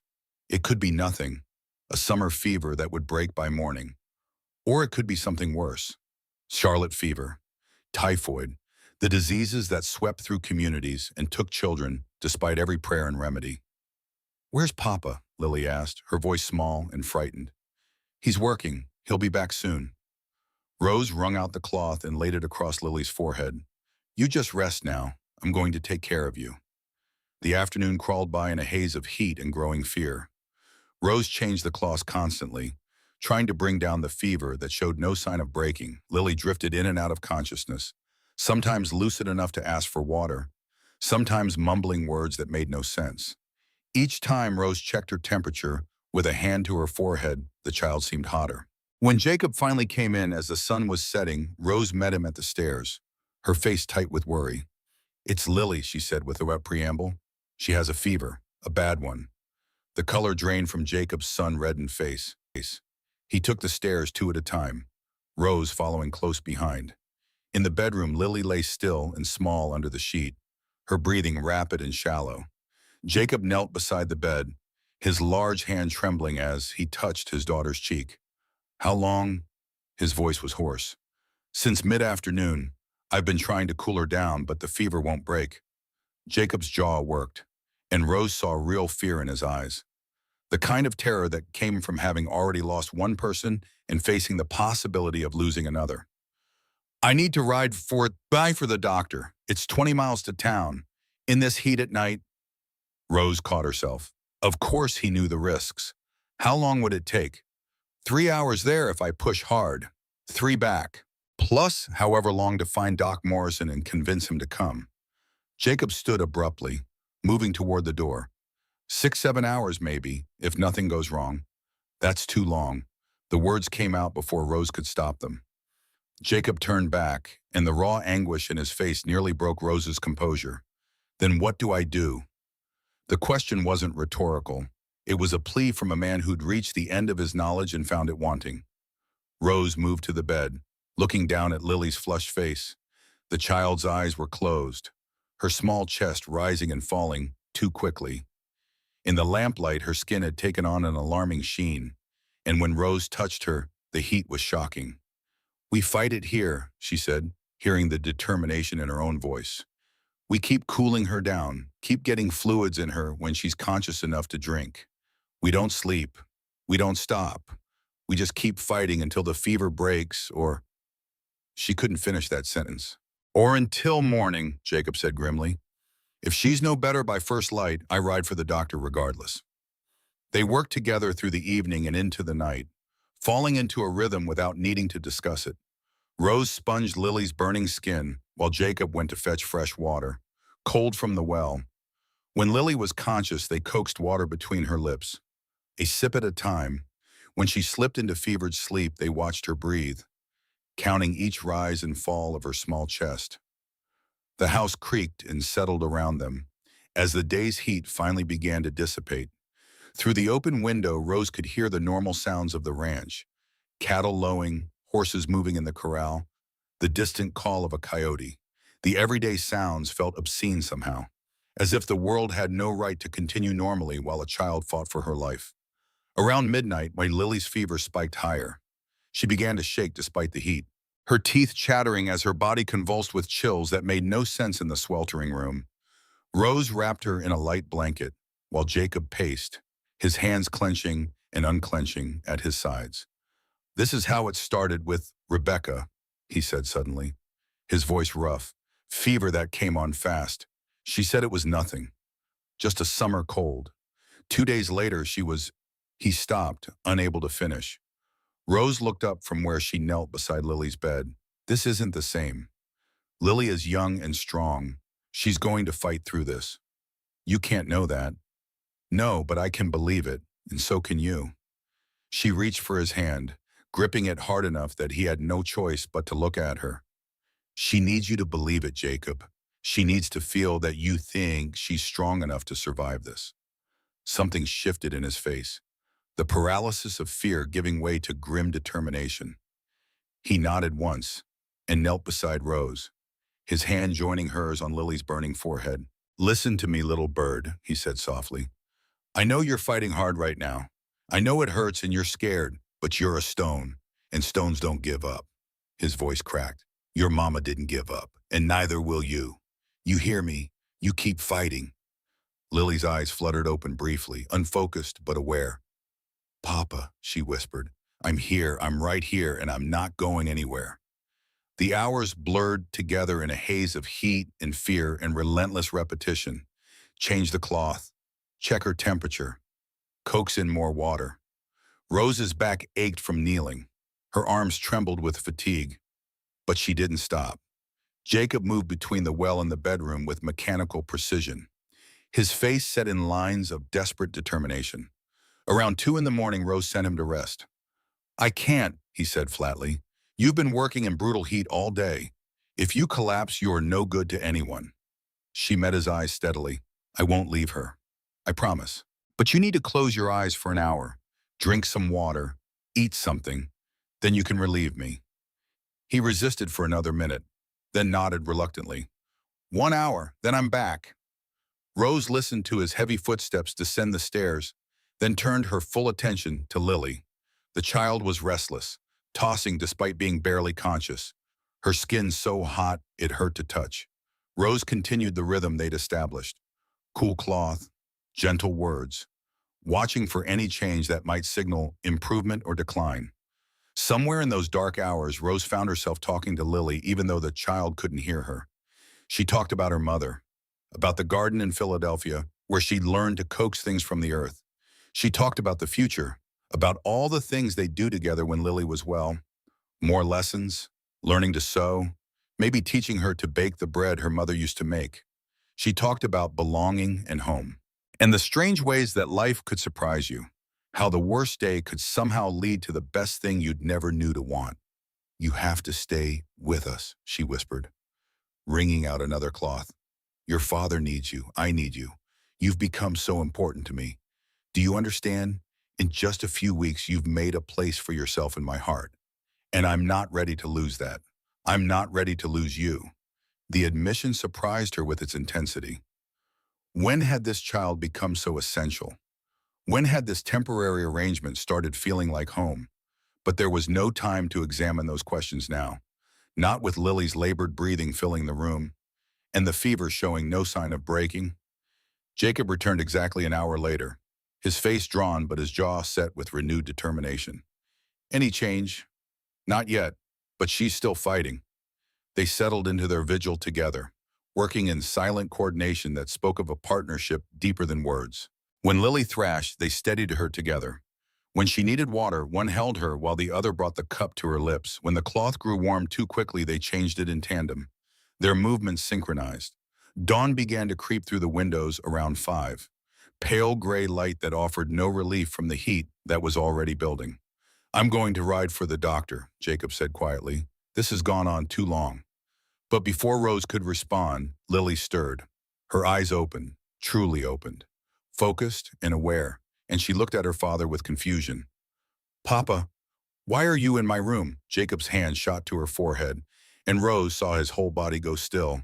Then his eyes closed, and his shoulders sagged with relief so profound it was almost painful to witness. "The fever to—" Rose breathed. Checking for herself, it had broken. Lily's skin was still warm but no longer burning. The terrible heat had receded, leaving behind normal warmth and a child who looked exhausted but aware. Did something bad happen? Lily blinked up at them, taking in their disheveled appearance with growing concern. You both look scared. You were sick, little bird, very sick. Jacob's voice was rough with emotion. But you fought through it, just like I knew you would. I don't remember much, just feeling hot, and my head hurting, and Rose talking to me about gardens. She frowned. Did I dream that? No, sweetheart, that was real. Rose felt tears prick her eyes. Relief and exhaustion combining into something overwhelming. You need to rest now. Real rest, not fever sleep. Can you drink some water first? They got half a cup into her before Lily's eyes began to drift closed again. This time her sleep was natural, peaceful. The dangerous edge of crisis passed. Rose and Jacob sat beside the bed, watching her breathe, neither willing to leave just yet, as if their presence alone could anchor her to this side of recovery. Thank you, Jacob said finally, his voice barely above a whisper. If you hadn't been here, if I'd been alone. But Rose shook her head. You weren't alone, and she's going to be fine. Children are resilient. A few days of rest, and she'll be running around like nothing happened. Jacob looked at their joined hands, then up at her face. In the growing morning light, Rose could see every line of exhaustion, every shadow of fear that had marked the night. But she could also see something else, a kind of recognition, an acknowledgement of what had passed between them during those dark hours. I couldn't have done this without you, he said. When I saw her lying there, burning up, all I could think about was Rebecca, about how helpless I was then. But you didn't freeze. You knew what to do, and you did it, and you didn't stop even when it looked. He swallowed hard. You saved her life. We saved her life together. The word hung in the air between them, weighted with meanings neither was quite ready to examine. Together they had worked, fought, kept vigil through the longest night, and in doing so something had shifted between them. Some boundary had been crossed that Rose suspected they couldn't uncross even if they wanted to. She became aware suddenly of how close they were sitting, of Jacob's hands still gripping hers, of the intimacy of this moment in the quiet dawn. She should pull away, should reestablish the careful distance they'd maintained, but she didn't, neither did he. I need to tell you something, Jacob said, his gray eyes intense on hers. These past weeks, having you here, it's changed things, for both of us. Lily is not the only one who's gotten attached. Rose's breath caught. Jacob, let me finish, please. He took a breath, as if gathering courage. I know you came here because you had nowhere else to go. I know this was supposed to be temporary, just until you figured it out your next move. But somewhere along the way, it stopped feeling temporary to me. It started feeling like maybe this could be something real, something permanent. The words Rose had been both hoping for and dreading hung between them, her heart hammered against her ribs, hope and fear warring inside her chest. I don't know what I have to offer you, Jacob continued. A hard life on an isolated ranch, a man who's better with horses than conversation, a child who needs more than I know how to give here. It's not much compared to what you might find elsewhere. It's everything, Rose heard herself say. The words came from someplace deep and honest, cutting through all her carefully constructed defenses. Don't you understand? This ranch, this child, it's everything I thought I'd lost when William Barrett walked away. Purpose, belonging, a place where I matter. Jacob's grip on her hand tightened. Then stay, not as hired help or temporary arrangement. Stay as my wife, as Lily's mother, as part of this family. The proposal was nothing like what Rose had imagined during those long weeks traveling west to meet a stranger. There was no romance, no pretty speeches, no promises of easy happiness. But there was something better. Truth spoken plainly by a man who'd learned the hard way what mattered and what didn't. People will talk, she said, testing the idea, examining it for flaws. They already whisper about me being here.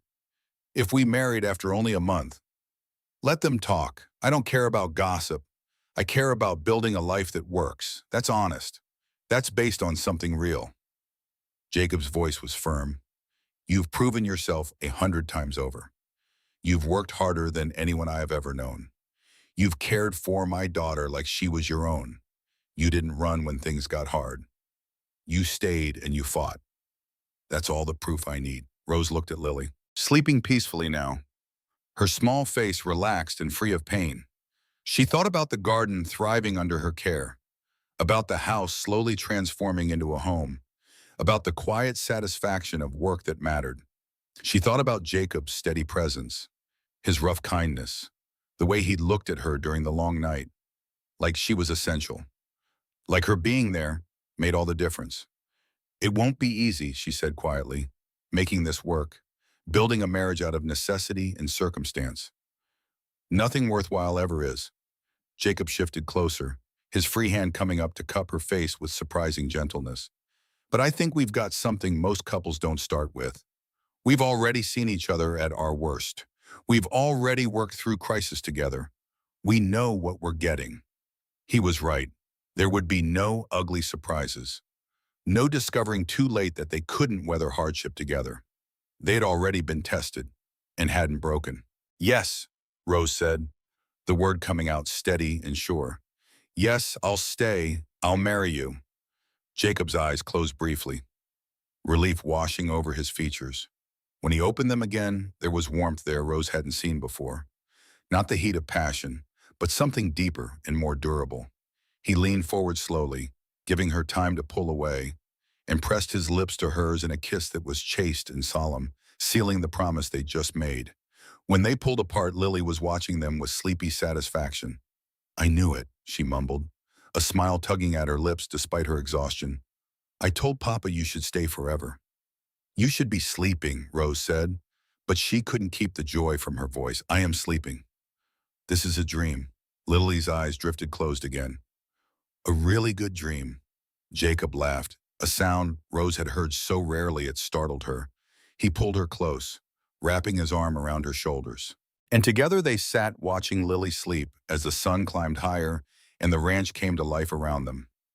The heat would return with the day, fierce and unforgiving. There would be work to do, challenges to face, gossip to endure. But for this moment in the aftermath of crisis and the beginning of something new, Rose let herself simply be present, grateful for the child breathing peacefully, for the man beside her, for the unexpected grace of second chances. She had come west expecting one life and found something entirely different, not easier, not simpler, but infinitely more real. And as morning light filled the small bedroom, Rose Morgan, soon to be Rose Stone, felt something she hadn't felt since her parents died. The solid certainty of being exactly where she belonged. So, they let Lily sleep through the morning while the house filled with golden light that promised another scorching day. Jacob finally stood, his joints creaking from the long vigil, and looked down at Rose with an expression she was learning to read. Gratitude mixed with something deeper, something that looked like wonder at finding himself here, at this particular crossroads. I should check the cattle, he said quietly. Make sure we didn't lose any more to the heat, and I should start making arrangements for the wedding. Rose rose stiffly, her back protesting the hours spent kneeling. When it's Saturday, that gives us 5 days to make arrangements. I'll ride into town tomorrow. Talk to the minister. He paused at the door. Unless you want more time. To be certain. I'm certain. The words came without hesitation, surprising Rose with their firmness. She was certain, not because she'd fallen madly in love, or because this was the future she dreamed of, but because certainty didn't always come from passion. Sometimes it came from recognizing what was real and choosing to build on that foundation. Jacob nodded slowly, something like relief crossing his weathered features. Saturday, then. After he left for the barn, Rose stood for a long moment in Lily's doorway, watching the child sleep. The crisis had passed, but Rose felt shaken in ways she hadn't expected, not by fear of what might have happened, but by the intensity of her own feelings, the terror she'd felt at the thought of losing this child she'd known for mere weeks. When had Lily become so essential? When had this temporary refuge started feeling like home, but she knew the answer. It had been gradual, built through morning braids and afternoon lessons, through watching Lily's face light up over neat rows in the garden, through the trust in those gray eyes when the child slipped her hand into Rose's. Love didn't always announce itself with thunder. Sometimes it grew quiet and steady, like plants pushing through soil, until one day you looked down and realized something had taken root. Rose moved downstairs, her body exhausted but her mind too restless for sleep. She made coffee, then stood at the window watching Jacob move through his morning routine, the way he checked each animal with careful attention, the solid competence in every gesture. He would be a good husband. She believed that, not romantic or effusive, but steady, reliable. The kind of man who showed up every day and did what needed doing, who'd fought beside her through the longest night without faltering. She could build a life on that, had already started building one. The morning passed in a strange haze. Rose moved through familiar tasks while her mind tried to absorb the magnitude of what she'd agreed to. In 5 days, she would marry Jacob Stone, would become Rose Stone, wife, mother, permanently rooted to this place and these people. It should have terrified her, but instead she felt a strange calm settling over her, as if some part of her had known all along where this was heading, had been moving toward it since the moment she stepped off that train and into disaster. Lily woke around noon, weak but coherent, asking for water and then food with the healthy appetite of someone recovering. Rose made her broth and bread, sat with her while she ate, and tried not to hover, though every instinct screamed to keep checking, to make sure the fever stayed gone. "Papa says you are going to be my mama," Lily said suddenly, between careful spoonfuls. "For real, not just helping, but actually my mama." Rose's hand stilled. "He told you." "I heard you talking this morning. I wasn't really asleep." Lily's eyes were bright, searching Rose's face. "Did you mean it? You're really going to stay?" "I meant it." Rose reached for the child's hand. "If that's all right with you, I know I can't replace your mother. I would never try to. I don't remember her enough to compare." Lily interrupted with the blunt honesty of childhood. "I just know that when you're here, the house feels different, warmer, even when it's hot outside, like it's supposed to feel." She paused. "Papa's happier too. He doesn't get that faraway look as much." Rose felt her throat tighten. "I'm glad. I want both of you to be happy." "We are. When you're here, we are." Lily set down her spoon, her small face serious. "I was scared last night that I would die like Mama Rebecca, and Papa would be alone again." "Oh, sweetheart. But then I heard you talking about gardens and families and staying, and I knew you wouldn't let me die, that you'd fight for me." Lily's voice dropped to a whisper. "That's what mamas do. They fight for you." Rose pulled the child close, careful of her weakened state, and let the tears she'd been holding back finally fall. Not tears of grief, but of something like recognition, of understanding that she'd been given a gift she hadn't known how to ask for. A family, built not through blood, but through choice and crisis and the simple act of showing up every day. "I will always fight for you," she said against Lily's hair. "Always, I promise." They stayed like that for a long moment, until Lily's eyelids began to droop again, exhaustion reclaiming her. Rose settled her back against the pillows and sat watching her sleep until she was certain the child rested peacefully. Then she went to her own room and pulled out the letters. She'd been avoiding them, too afraid of what they might reveal, too uncertain of her place here to risk learning truths that might complicate everything. But now, with her future decided, she needed to understand, needed to know what connection her mother had known about, what had drawn Grace Morgan to write to Rebecca Stone, what debt she'd spoken of. Rose smoothed the first letter carefully. The one addressed to Rebecca, marked deceased and returned. The postmark was old, nearly 8 years. Her hands trembled as she unfolded it. "Dear Rebecca, I hope this letter finds you and Thomas well. It has been too many years since we last spoke, since the circumstances that drove us apart. I am writing because I need you to know the truth, the secret I have carried alone since Thomas left Boston. We had a daughter, Rebecca, Thomas and I.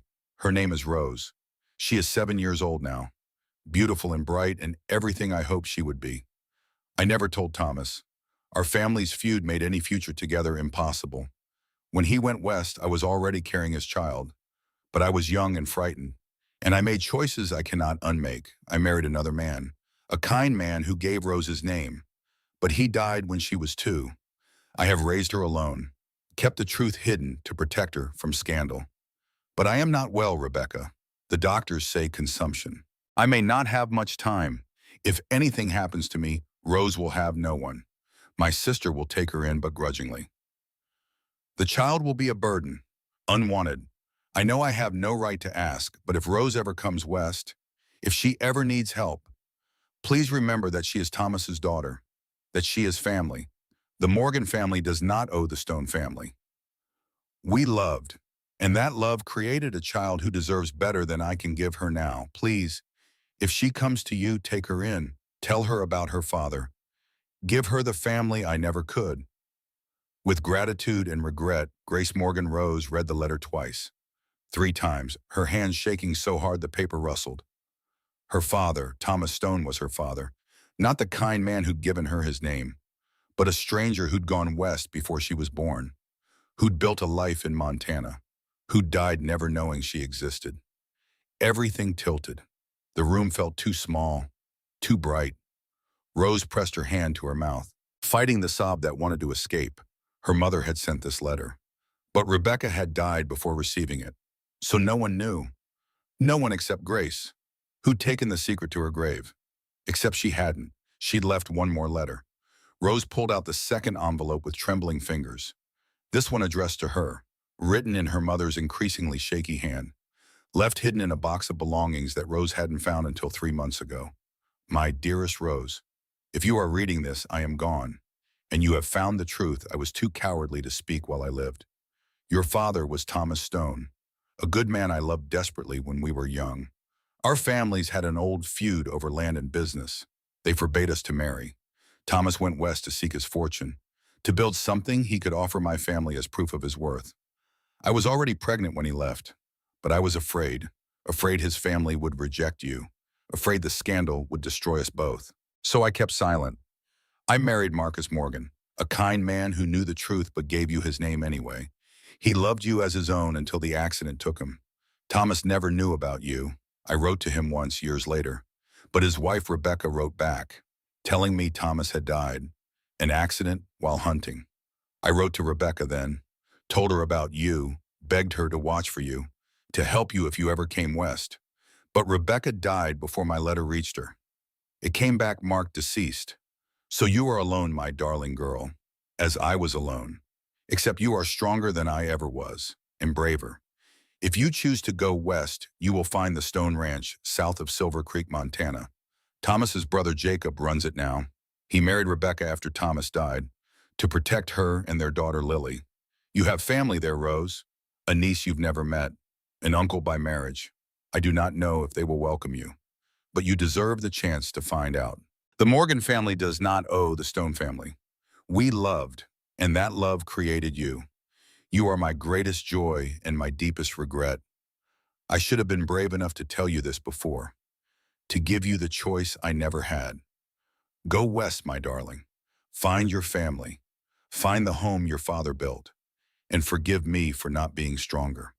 Your loving mother, Grace Morgan Rose, sat frozen, the letter clutched in nerveless fingers. Everything she thought she knew about herself had just shattered and reformed into something new. She wasn't just a rejected mail-order bride who'd stumbled into shelter. She was Thomas Stone's daughter, Lily's half-sister, Jacob's niece by blood. She had been coming home all along, just didn't know it. The implications crashed over her in waves. Jacob had proposed to his niece. She'd agreed to marry her uncle by blood. Not truly, there was no blood relation between them, but still. The connection felt suddenly complicated in ways that made her head spin. And Lily, sweet Lily who'd asked her to stay, who'd wanted her to be mama. They were sisters, half-sisters, sharing a father neither of them had really known. Rose stood abruptly, the room tilting around her. She didn't know what she needed. Air, space, time to process this.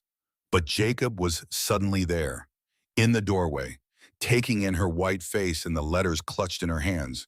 "Rose, what's wrong?" She couldn't speak, could only hold out the letters with shaking hands. He crossed the room in 2 strides, taking them from her, his eyes moving rapidly across the pages, and Rose watched his expression change, confusion giving way to shock, shock giving way to something like wonder. "You're Thomas's daughter," he said finally, his voice rough. "You're Lily's sister." Half-sister, same father, different mothers. Rose sank onto the bed, her legs no longer willing to hold her. "I didn't know. My mother never told me. I only found these letters 3 months ago. After she died, I thought maybe there was family out here. Someone who might know why she'd written to a woman named Stone. But I never imagined." She trailed off, unable to finish. Jacob sat beside her, still holding the letters, his hands gentle with the fragile paper. "Thomas never knew," he said quietly, "about you. He would have. If he'd known he had a daughter out there, he would have moved heaven and earth to find you. My mother was afraid of scandal, of rejection, so she kept silent." Rose's voice cracked. "And then he died, and it was too late." "Not too late." Jacob set down the letters, taking Rose's hands in his. "You're here now. You found your way home before, by accident, by being rejected and abandoned and having nowhere else to go." Rose felt tears spill down her cheeks. "What kind of cosmic joke is that I came west to marry a stranger and ended up at my father's ranch without even knowing it?" "Not a joke. Fate." Jacob's voice was firm. "Your mother's letter brought you west. Barrett's cruelty stranded you on that platform, and I was there at exactly the right moment to bring you home." He paused, his gray eyes intense on hers. "You were meant to be here, Rose. Maybe you always were." Rose looked at him, this man who'd offered shelter to a stranger, who'd proposed marriage to someone he barely knew, who'd fought beside her through the longest night. Her uncle, her family, connected to her through death and secrets in the strange workings of Providence. "Does this change things?" she asked quietly. "Between us, the wedding. Does it change how you feel?" Rose considered this. Did it change anything? Jacob wasn't truly her uncle. No blood connected them. He'd married her father's wife, but that marriage had been one of duty, not love. And what she felt for him, this growing affection built on respect and partnership, hadn't changed. If anything, understanding the connection made it feel more right. She belonged here, not just by chance, but by blood, by family ties that went deeper than she'd imagined. "No," she said finally, "it doesn't change how I feel. If anything, it makes more sense now. Why I felt drawn here. Why it started feeling like home so quickly." "Then nothing needs to change." Jacob squeezed her hands.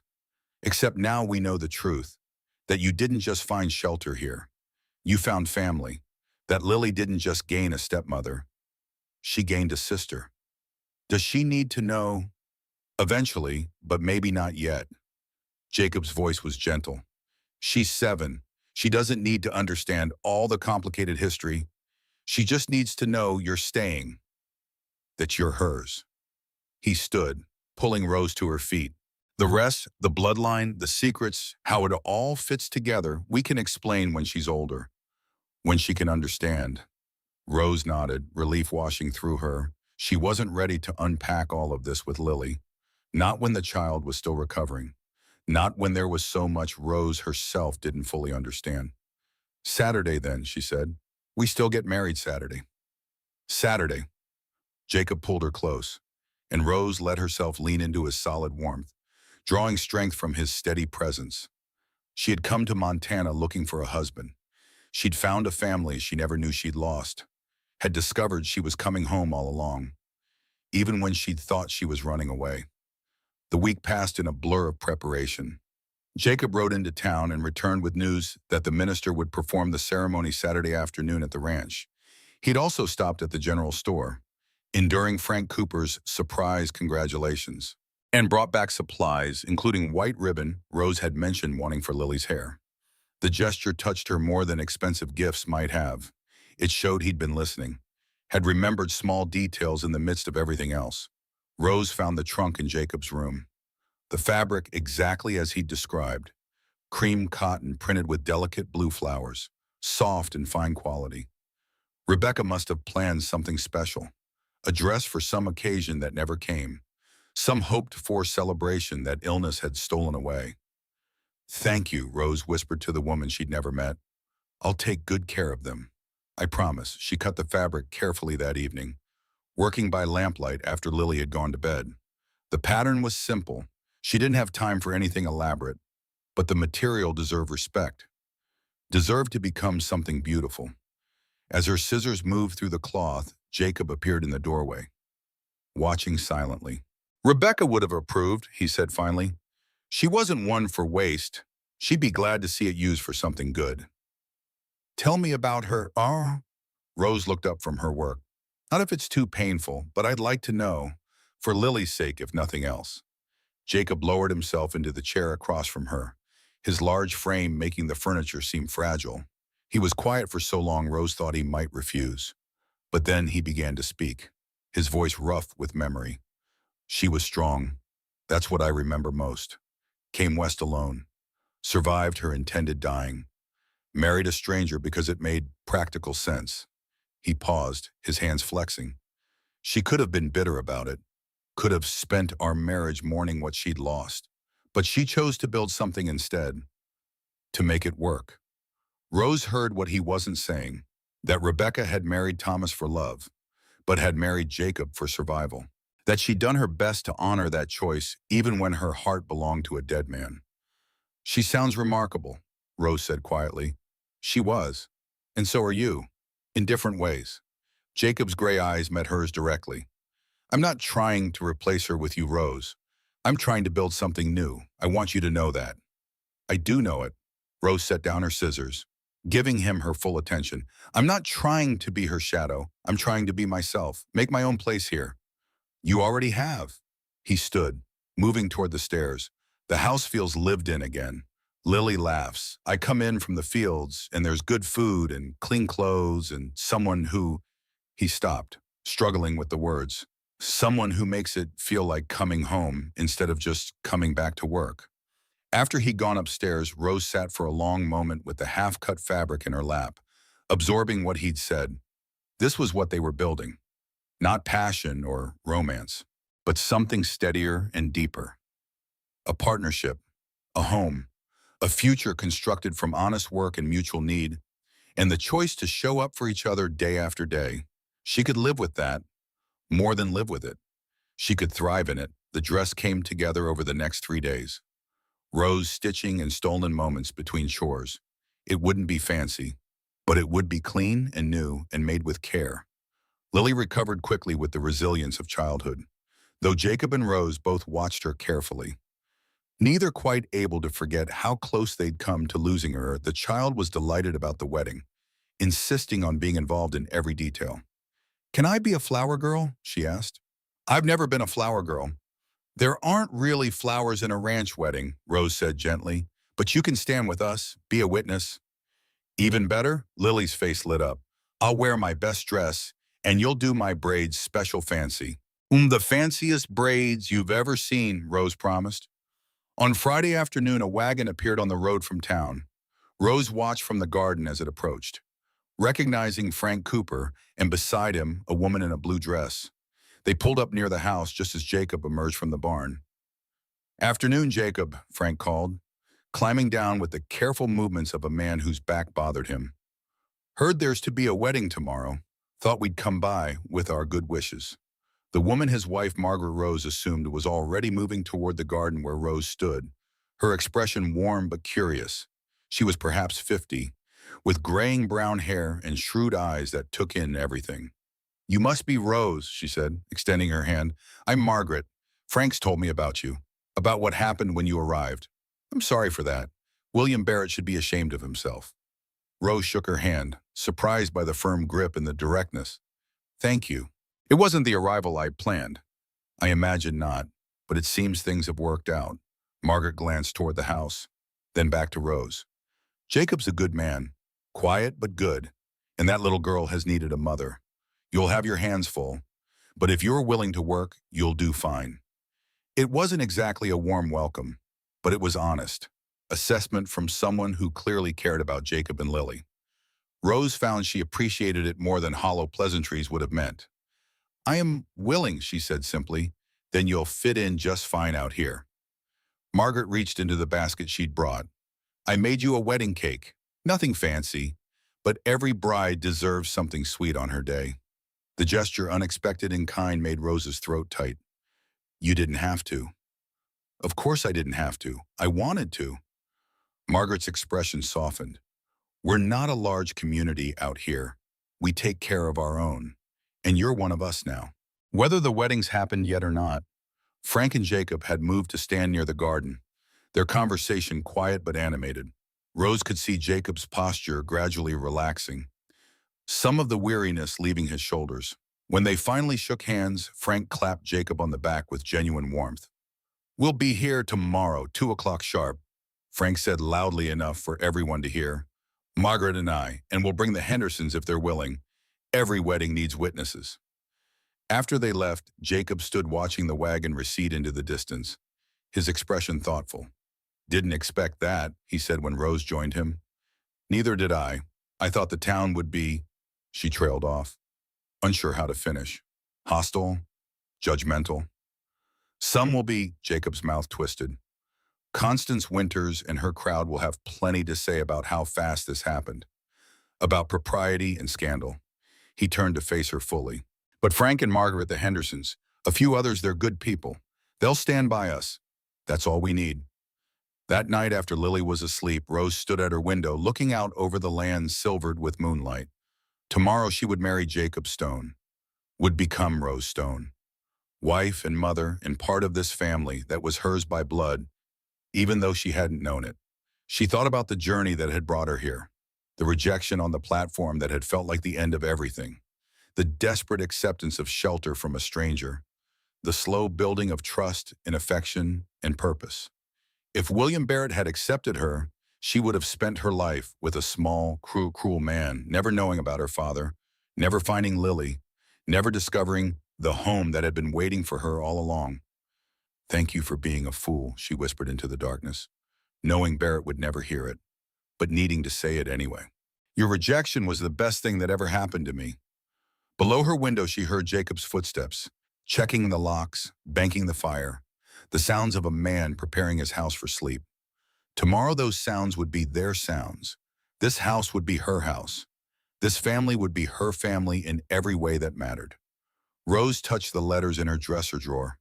Her mother's confession, her father's name, the truth that had brought her home even when she didn't know where home was. I found them, Mama, she whispered. I found the family you wanted me to have, and I'm staying. Then she climbed into bed and let sleep take her. Tomorrow would be her wedding day, the beginning of the future she'd been moving toward since the moment she stepped off that train. A future built not on pretty promises or romantic fantasy, but on honest work and genuine affection and the simple choice to build something together. It was enough. It was everything. The wedding day dawned clear and hot, the sky that particular intense blue that promised another scorching afternoon. Rose woke early out of habit, her stomach fluttering with nerves that had nothing to do with doubt and everything to do with the simple magnitude of what she was about to do. Today she would marry Jacob Stone. Today she would become Rose Stone, wife and mother, permanently rooted to this place and these people. She dressed carefully in the new dress, pleased with how it had turned out. The cream fabric with its small blue flowers was modest but pretty, the cut simple enough to be practical but feminine enough for a wedding. She'd sewn careful stitches throughout the night, finishing just before dawn, and now she smoothed the skirt with hands that trembled slightly. Lily burst into her room without knocking, her eyes wide. You look like a princess, a real princess. I look like a woman in a new dress, Rose corrected gently. But she couldn't help smiling at the child's enthusiasm. Can I wear the blue ribbon in my hair, the one Papa brought? Of course, come here, let me braid it in properly. They worked together getting ready, Lily chattering excitedly about the wedding while Rose tried to calm the butterflies in her stomach. Through the window she could see Jacob in the yard, wearing what must be his Sunday clothes, dark trousers and a white shirt, his hair still damp from washing. He looked uncomfortable in the formal attire, but undeniably handsome, and Rose felt her heart kick unexpectedly at the sight of him. By 1 o'clock, the small gathering had assembled. Frank and Margaret Cooper arrived first, followed shortly by a couple Rose hadn't met, the Hendersons, middle-aged and weathered, clearly ranch folk like themselves. The minister came last, a thin man with kind eyes who'd made the long ride from town. They gathered on the porch where there was shade and a slight breeze. It wasn't a church wedding with flowers and music and rows of guests. It was 5 people standing witness, while 2 others promised to build a life together. But there was dignity to it, Rose thought, an honesty that a more elaborate ceremony might have lacked. The minister spoke briefly about marriage as partnership, about the importance of mutual support and shared purpose. He didn't speak of love, perhaps sensing this wasn't that kind of union yet, but of commitment, fidelity, and the choice to stand together through hardship. When it came time for vows, Jacob took Rose's hands in his large, work-roughened ones and spoke clearly. I, Jacob Stone, take you, Rose Morgan, to be my lawful wedded wife. I promise to provide for you, to protect you, and to stand by you through whatever comes. I promise to honor you, to work beside you, and to build a home with you. I promise to be a true husband to you from this day forward. Rose's turn came. Her voice steady despite her racing heart. I, Rose Morgan, take you, Jacob Stone, to be my lawful wedded husband. I promise to work beside you, to care for your home and your daughter, and to stand by you through whatever comes. I promise to honor you, to be faithful to you, and to build a life with you. I promise to be a true wife to you from this day forward. Simple vows, stripped of flowery language, focused on the practical realities of the life they were choosing. When the minister pronounced them husband and wife, Jacob leaned down and kissed Rose gently, a brief press of lips that sealed their promise. Lily cheered, and the small group applauded. Margaret produced the cake she'd brought, and they shared it on the porch along with lemonade Rose had made that morning. It was a modest celebration, but there was joy in it, genuine warmth from their few guests, and relief from Jacob and Rose that they'd taken this step, made their commitment official. You chose well, Margaret told Rose quietly while the men talked near the porch rail. Jacob's the kind of man who will weather any storm, and that child needs you. Anyone can see that. I need them too, Rose admitted, more than I knew. That's how the best marriages work, meeting each other's needs, building something together. Margaret squeezed her arm. You'll do fine, dear. Just remember that every marriage has hard days. The trick is to keep showing up, even when it's difficult. The guests departed as the afternoon wore on, leaving the newly formed family alone. Lily, exhausted by excitement and still recovering from her illness, went down for a nap without protest. Jacob and Rose found themselves alone in the kitchen, the reality of what they'd done settling over them like dust after a storm. Well, Jacob said finally, we're married. We are. Rose felt suddenly shy, uncertain of what came next. They'd been living under the same roof for weeks, but this was different. This was permanent, binding, real in ways the temporary arrangement had never been. Jacob seemed to sense her uncertainty. Nothing has to change tonight, he said quietly. You can keep your room for now. Take time to adjust. I won't rush you. The offer was kindly meant, giving her space and time. But Rose found herself shaking her head. I don't need time. We made promises today. I meant them. All of them. Something shifted in Jacob's expression. Surprise, perhaps, and gratitude, and something warmer that made Rose's pulse quicken. He moved closer, his hand coming up to cup her face with a gentleness that seemed impossible from such rough, work-worn hands. I'll do right by you, he promised. I'll be a good husband. I know. And she did know it, felt it with a certainty that had nothing to do with romance and everything to do with recognizing the fundamental decency of the man she'd married. Their second kiss was different from the first, deeper, more personal, carrying the weight of promise and possibility. When they pulled apart, Rose felt something click into place inside her chest, as if a piece of herself she hadn't known was missing had suddenly been found. That night, Rose moved her few possessions from the small storage room to the larger bedroom Jacob had occupied alone for 2 years. The space still bore traces of Rebecca, a hairbrush on the dresser, a shawl hanging on a peg. But Jacob had clearly made an effort to clear space for Rose, to make room for her presence. "If there's anything you want changed," he said, watching her set down her carpet bag, "you just say so. This is your room now, too. You're home. You're home." The words settled over Rose with unexpected power. She'd spent so long feeling displaced, temporary, unwanted. But standing here in this room with her new husband, knowing Lily slept peacefully down the hall, Rose felt the first true stirrings of belonging.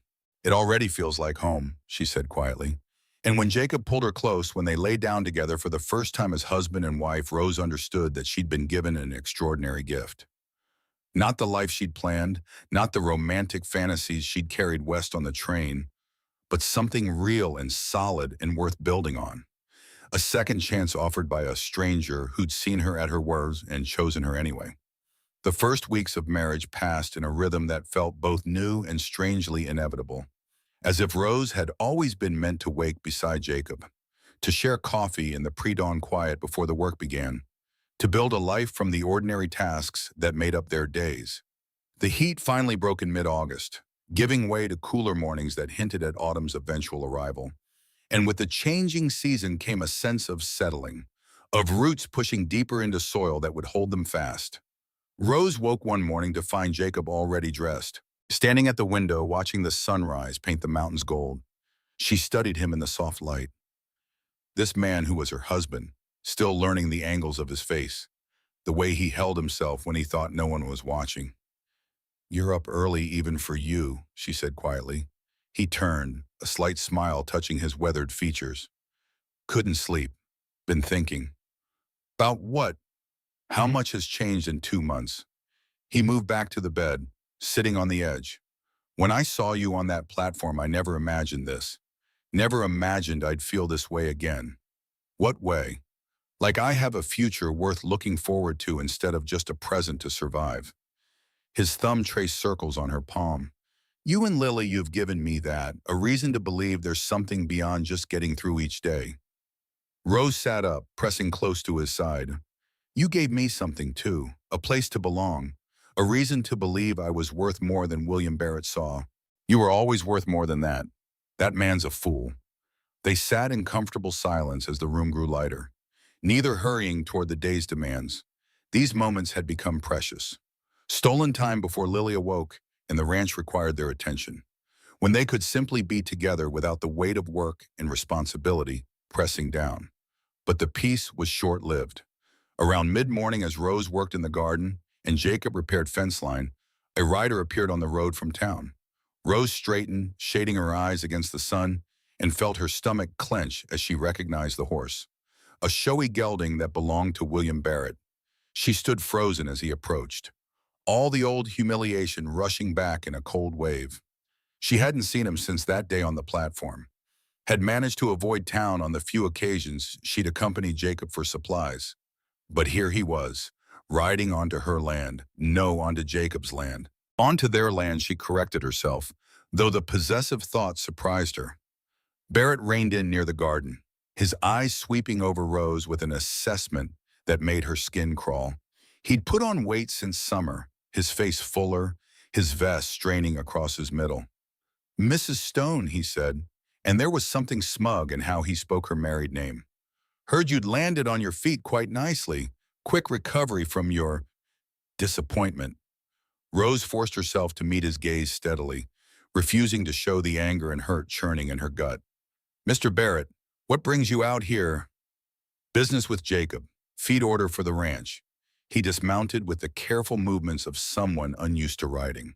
"Though I admit I was curious, wanted to see how you were managing." The condescension in his tone was unmistakable, as if Rose were a charity case he'd been magnanimous enough to reject. And now he'd come to inspect the results of his mercy. Before she could respond, Jacob's voice cut across the yard. "Barrett, didn't expect to see you out this way." Jacob approached from the barn, his stride long and purposeful, and Rose saw something in his expression that made her breath catch. A cold fury barely leashed that transformed his usually calm demeanor into something dangerous. "Came about the feed order you placed last week," Barrett said, but his jovial tone faltered slightly under Jacob's stare. Wanted to discuss pricing, delivery schedule. We can discuss it at the barn. Jacob's voice was flat, offering no warmth, no pleasantries. No need to bother my wife while she's working. The emphasis on my wife was deliberate and unmistakable. Barrett's smile thinned, and Rose saw a flash of something ugly in his eyes. Resentment, perhaps, or wounded pride at finding the woman he'd rejected, now claimed by someone else. Of course, of course. But Barrett's gaze slid back to Rose, traveling over her in a way that made her want to fold her arms across her chest. You're looking well, Rose, better than when you arrived, certainly. Ranch life seems to agree with you.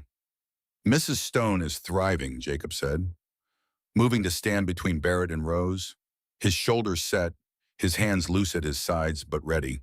Now, if you want to discuss business, we'll do it away from the house. He didn't wait for Barrett's agreement, just turned and walked toward the barn with the clear expectation of being followed.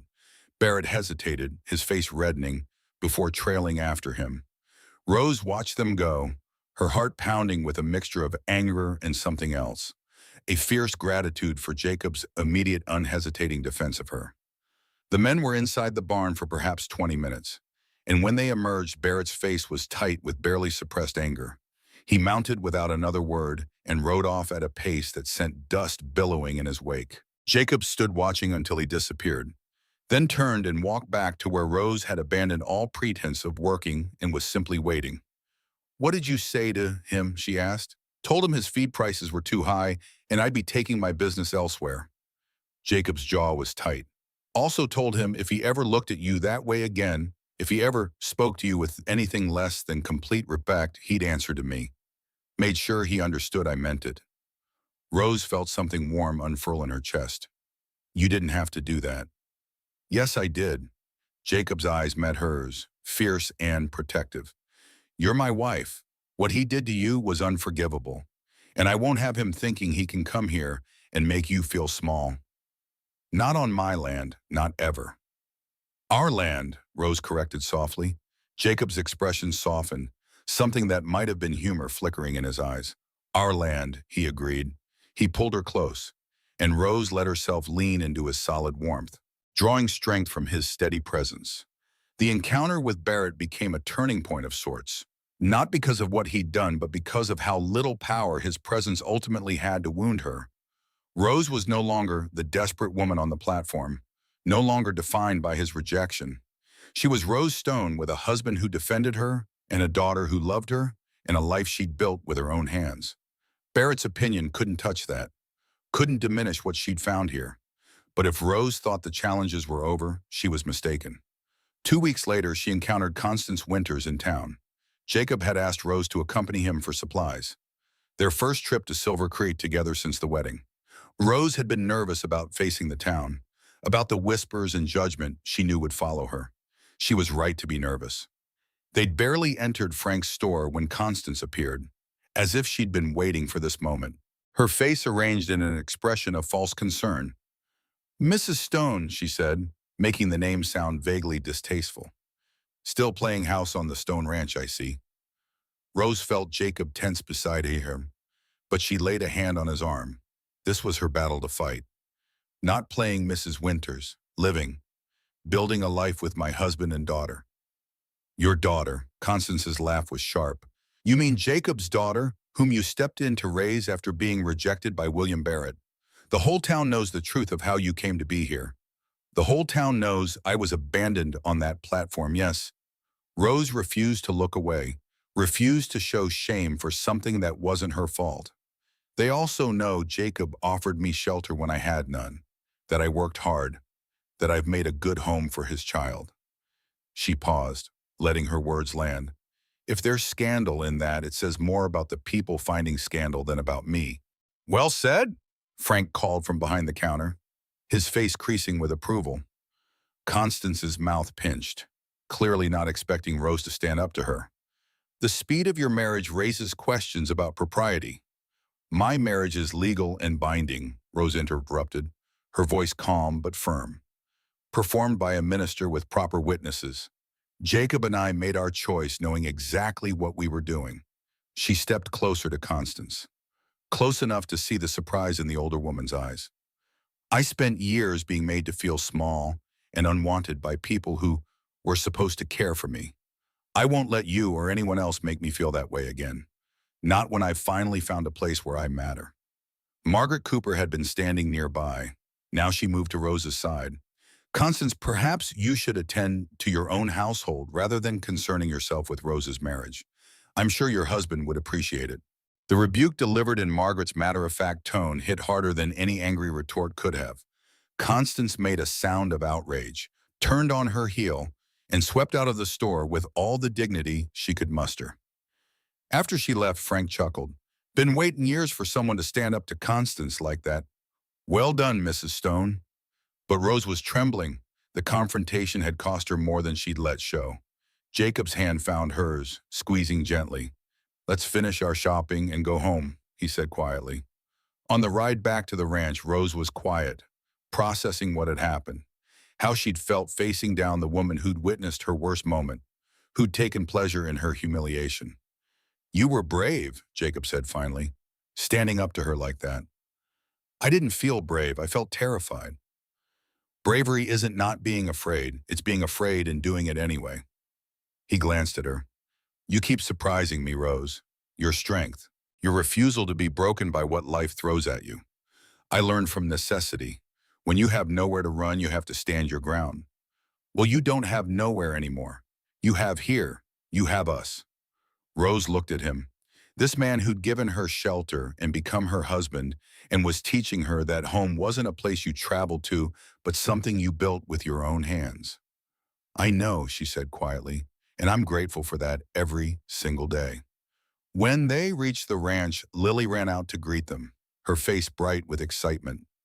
Mama, Mama Rose, I finished all my letters. Want to see? Rose climbed down from the wagon, pushing aside the lingering unease from the encounter with Constance, focusing instead on the child dancing around her with a slate covered in wobbly but recognizable characters. These are beautiful, sweetheart. You've been practicing hard. Papa says if I keep learning, maybe I can go to school next year. The one in town. Lily looked between Rose and Jacob hopefully. Would it be too far? Rose felt her throat tighten. This child who'd been so starved for education, who soaked up knowledge like dry ground soaking up rain. We'll figure something out, Jacob promised. Maybe you could stay in town during the week with the Coopers. Come home on weekends. Really? The hope in Lily's voice was almost painful. If that's what you want, Rose said, and if the Coopers are willing, we want you to have every opportunity to learn. Lily threw her arms around Rose's waist. I love you, Mama. The words so simple, so natural, nearly undid Rose completely. She knelt down, pulling the child close. I love you too, sweetheart. So much. Over Lily's head, she met Jacob's eyes, saw the emotion there, the gratitude and wonder at having this family they'd built from broken pieces. That evening, after Lily was asleep, Rose stood at the bedroom window, looking out over the land that had become hers, the garden thriving under her care, the house transformed from bare functionality to something approaching comfort, the evidence of her work everywhere she looked. Jacob came up behind her, wrapping his arms around her waist, resting his chin on her shoulder. What are you thinking about? About how far I've come, about how different everything is from what I expected. She covered his hands with hers, about how grateful I am that William Barrett tore up my photograph and walked away. She felt Jacob's smile against her neck. His loss, my gain. Our gain, Rose corrected. All of ours. Lily got a mother, I got a family, you got a partner, Jacob finished. Someone to build this life with. Someone who makes coming home mean something. They stood together in the moonlight, three souls sheltered under one roof, the widower rancher, the rejected bride, and the motherless child who'd all found what they needed in each other. Outside, the Montana summer sang its ancient song, and inside, Rose Stone closed her eyes and felt herself completely, finally, utterly home. But there was still one truth left to tell. 1 month after the wedding, Rose knew it was time. The letters had been weighing on her. The secret of her bloodline felt like a wall between her and the family she'd claimed. Lily deserved to know, even if she was young, even if it was complicated. They chose a Sunday afternoon after church and dinner, when the day's work was done and Lily was relaxed. Rose had asked Jacob to be there to help explain. They sat in the main room, Lily on the sofa between them, looking from one to the other with growing concern. "Are you leaving?" she asked suddenly, her voice small. "Is that why you look so serious?" "No, sweetheart," Rose said quickly. "I'm not leaving. Ever. I promise you that." "Then what?" Rose took a deep breath. She'd practiced this, but the words still felt impossibly hard. "I need to tell you something. About my mother. And about your father, Thomas." Lily's eyes widened. "You knew my real papa." "No, I never met him. But my mother did. A long time ago, before either of us were born." Rose pulled out the letters, smoothed them carefully. "Your father and my mother knew each other when they were young, in Boston. And she struggled for words a 7-year-old would understand. "They loved each other very much. Like you and Papa Jacob. Different, but yes, they loved each other." Rose's hands trembled on the paper. "And before your father Thomas went west, my mother was going to have a baby. That baby was Memate." The silence stretched. Lily's forehead wrinkled as she tried to process this. "So, your mama and my papa." "Your father Thomas was also my father," Rose said gently. "That makes you and me sisters. Half-sisters. We have the same papa, but different mamas." Lily's mouth formed a small O of surprise. She looked at Jacob, then back to Rose, then down at her own hands as if trying to work out a complicated problem. "So Mama Rose is really my sister?" "Yes. And when Mama married Papa Jacob, my sister married my uncle, kind of." Rose felt her face heat. This was the complicated part. "Jacob isn't related to me by blood," she explained. "He married your mother Rebecca after your father died. But Jacob and I aren't really uncle and niece. There's no blood between us." "But you're my sister," Lily repeated, testing the words. "My real sister. If you want me to be, I'll always be your mother too, however you want to think of it." To Rose's surprise, Lily's face broke into a radiant smile. "I have a sister and a mama that's even better than just a mama." She threw her arms around Rose. "I always wanted a sister, and now I have one, and I didn't even know it." Rose held her close, tears streaming down her face. She'd been terrified of this conversation, afraid Lily would feel betrayed or confused. But children had a way of cutting through complexity to what mattered. "Does this mean," Lily said, pulling back slightly, "that Grandpa Thomas knew about you? That he wanted to find you?" Rose's throat tightened. "No, sweetheart. He never knew I existed. My mother kept it secret. She was scared. And by the time she was brave enough to tell anyone, your father he'd already died." "That's sad." Lily's voice was solemn. "He would have liked having 2 daughters, I think." "I think so too." They sat for a while longer, Lily asking questions, Rose and Jacob answering as best they could, explaining about the letters, about Rose's journey west, about how fate had brought her to the exact place she'd always belonged without her even knowing it. "So you didn't just come here by accident," Lily said finally. "You came here because you were supposed to, because we're family." "Yes," Rose agreed. "I came home. I just didn't know it yet." As the afternoon faded into evening, Lily grew quiet, processing everything she'd learned. At bedtime, she hugged Rose extra tight. "I'm glad you're my sister," she whispered. "And my mama, I'm glad you came home." After she was asleep, Rose and Jacob sat in their room, the weight of the day's revelations settling between them. "She took it well," Jacob said. "Better than I hoped. Children are more resilient than we give them credit for." "She's had to be resilient. Lost her mother, nearly lost her life to that fever." Jacob pulled Rose close. "But she's strong, like you. And now she knows she has family. Real family. Not just by choice, but by blood." Rose thought about the strange path that had brought her here. The rejection that had felt like the end. The letters hidden in a drawer. The man who'd offered shelter to a stranger and discovered he was bringing home family.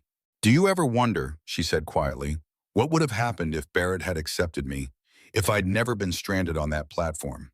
I try not to, because it means imagining a world where you're not here, and I can't anymore." Jacob's voice was rough with emotion. "You've become too essential. To this ranch, to Lily, to me." I feel the same. About all of you. Rose turned in his embrace, meeting his eyes. I came west looking for a husband. I found a family I never knew I'd lost. I came expecting to be chosen. I discovered I'd belonged here all along. You belong here, Jacob confirmed. You always have. We just had to wait for you to find your way home. 1 year later, summer 1884, exactly 1 year after Rose Morgan stepped off a train in Silver Creek and had her life torn apart and remade in the same afternoon. Rose stood on the hill overlooking the ranch, one hand resting on her swollen belly, 7 months pregnant.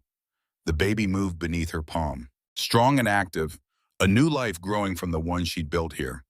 The ranch had changed, expanded. There was a new addition to the house, a proper kitchen like she'd wanted, a schoolroom where Lily studied when she wasn't in town during the week, a nursery waiting for the baby who would arrive in 2 more months. The garden was magnificent, lush and thriving, producing more than they could eat. Rose had started selling her preserves through Frank's store, her pickles and canned tomatoes becoming popular throughout the territory. Small income, but meaningful. Money she'd earned herself, proof of her value in tangible form. Lily appeared on the path, running up the hill with the boundless energy of an 8-year-old, her braids flying behind her. Mama Papa says, "Come see the foal is being born," Rose smiled, letting the child pull her back toward the barn, where Jacob stood in the doorway, his shirt sleeves rolled up, his face bright with excitement. "Clover's foaling," he said. "Thought you'd want to watch." They stood together in the cool dimness of the barn, Lily bouncing with anticipation, Jacob's arm around Rose's shoulders, and watched new life enter the world. The mare laboring, the foal emerging, taking its first wobbling steps. It was ordinary, the kind of thing that happened on ranches every spring. But standing there with her husband and daughter and the baby growing beneath her heart, Rose felt overwhelmed by the rightness of it, the completeness. She'd traveled west expecting one life, and found something she couldn't have imagined. A family that was hers by blood and by choice. A home she'd built with her own hands. Work that mattered. Love that had grown slow and steady like plants pushing through soil. After the foal was safely nursing and they'd left the barn, Jacob caught Rose's hand. "Are you happy?" he asked, not for the first time, as if he needed to keep checking, to make sure this was real. "Happier than I ever imagined I could be. This life, this family, it's everything I didn't know to want. Even though it's not what you planned, even though you came west expecting something different, especially because of that." Rose turned to face him fully, taking both his hands in hers. "What I planned was a fantasy based on pretty letters and desperate hope. What I found was something real. Better than fantasy because it's solid and true, built on work and choice instead of romantic imagination." She paused, making sure he heard her. If William Barrett had accepted me that day, I would have spent my life with a man who saw me as property, never knowing about Thomas, never finding Lily, never discovering that I had a home waiting for me all along." "His loss," Jacob said. "My gain." "Our gain," Rose corrected. "Lily's too, and this little one's." She placed his hand on her belly where the baby kicked. "We're building something here, a family that will grow, a legacy for them." That evening, after Lily was in bed and the ranch had settled into night quiet, Rose stood at the bedroom window, looking out over the land silver with moonlight. Jacob came up behind her, resting his chin on her shoulder. "What are you thinking about?" "About the woman who stepped off that train a year ago. How scared she was. How certain her life was over." Rose leaned back against him. "I want to tell her it's going to be okay. Better than okay. That rejection is just redirection. That sometimes the worst day opens the door to the best life. She wouldn't have believed you. No, she would have needed to live it, to do the work and face the fear and build something from nothing." Rose turned in his arms. "Thank you for being on that platform, for seeing me when everyone else was looking away. Thank you for being brave enough to accept help from a stranger, for staying when it got hard, for building this with me." They stood together as they had so many nights. Two people who'd found each other in the worst possible circumstances and made something beautiful from it. Not perfect, not easy, but real and solid and worth every struggle. Outside, Montana sang its ancient song, and inside, Rose Stone closed her eyes and felt the truth of it settle into her bones. She'd come west looking for a husband. She'd found a father she'd never known. She'd discovered a sister who needed her. She'd built a home from honest work and daily choice. And she'd learned that sometimes fate wore the disguise of disaster. That the door slamming shut was actually the door opening wide. Rose Morgan had boarded a train expecting to become someone's mail-order bride. Rose Stone had become so much more. Wife, mother, sister, builder of homes and grower of gardens. Woman who'd survived rejection and found redemption. Who'd been abandoned and discovered she was coming home all along. The train whistle that had cut through Montana heat like a blade had brought her here. And here finally completely, she belonged. Rose Morgan came to Montana looking for a husband. She found a family she never knew she'd lost. She came expecting to be chosen. She discovered she'd belonged there all along. Thank you for joining me on Rose's journey from that devastating platform to the home her heart had been searching for. If this story touched you, please leave a like and share it with someone who needs to hear that rejection isn't the end. It's often the beginning of something better than you ever imagined. What part of Rose's story resonated most with you? Was it the moment Lily asked to call her mama? The revelation about Thomas? Or the final letter that brought everything full circle? Let me know in the comments. I read every single one. Subscribe for more stories of love loss and the families we build along the way. Until next time, remember, you belong exactly where you are, even when it doesn't feel like it yet.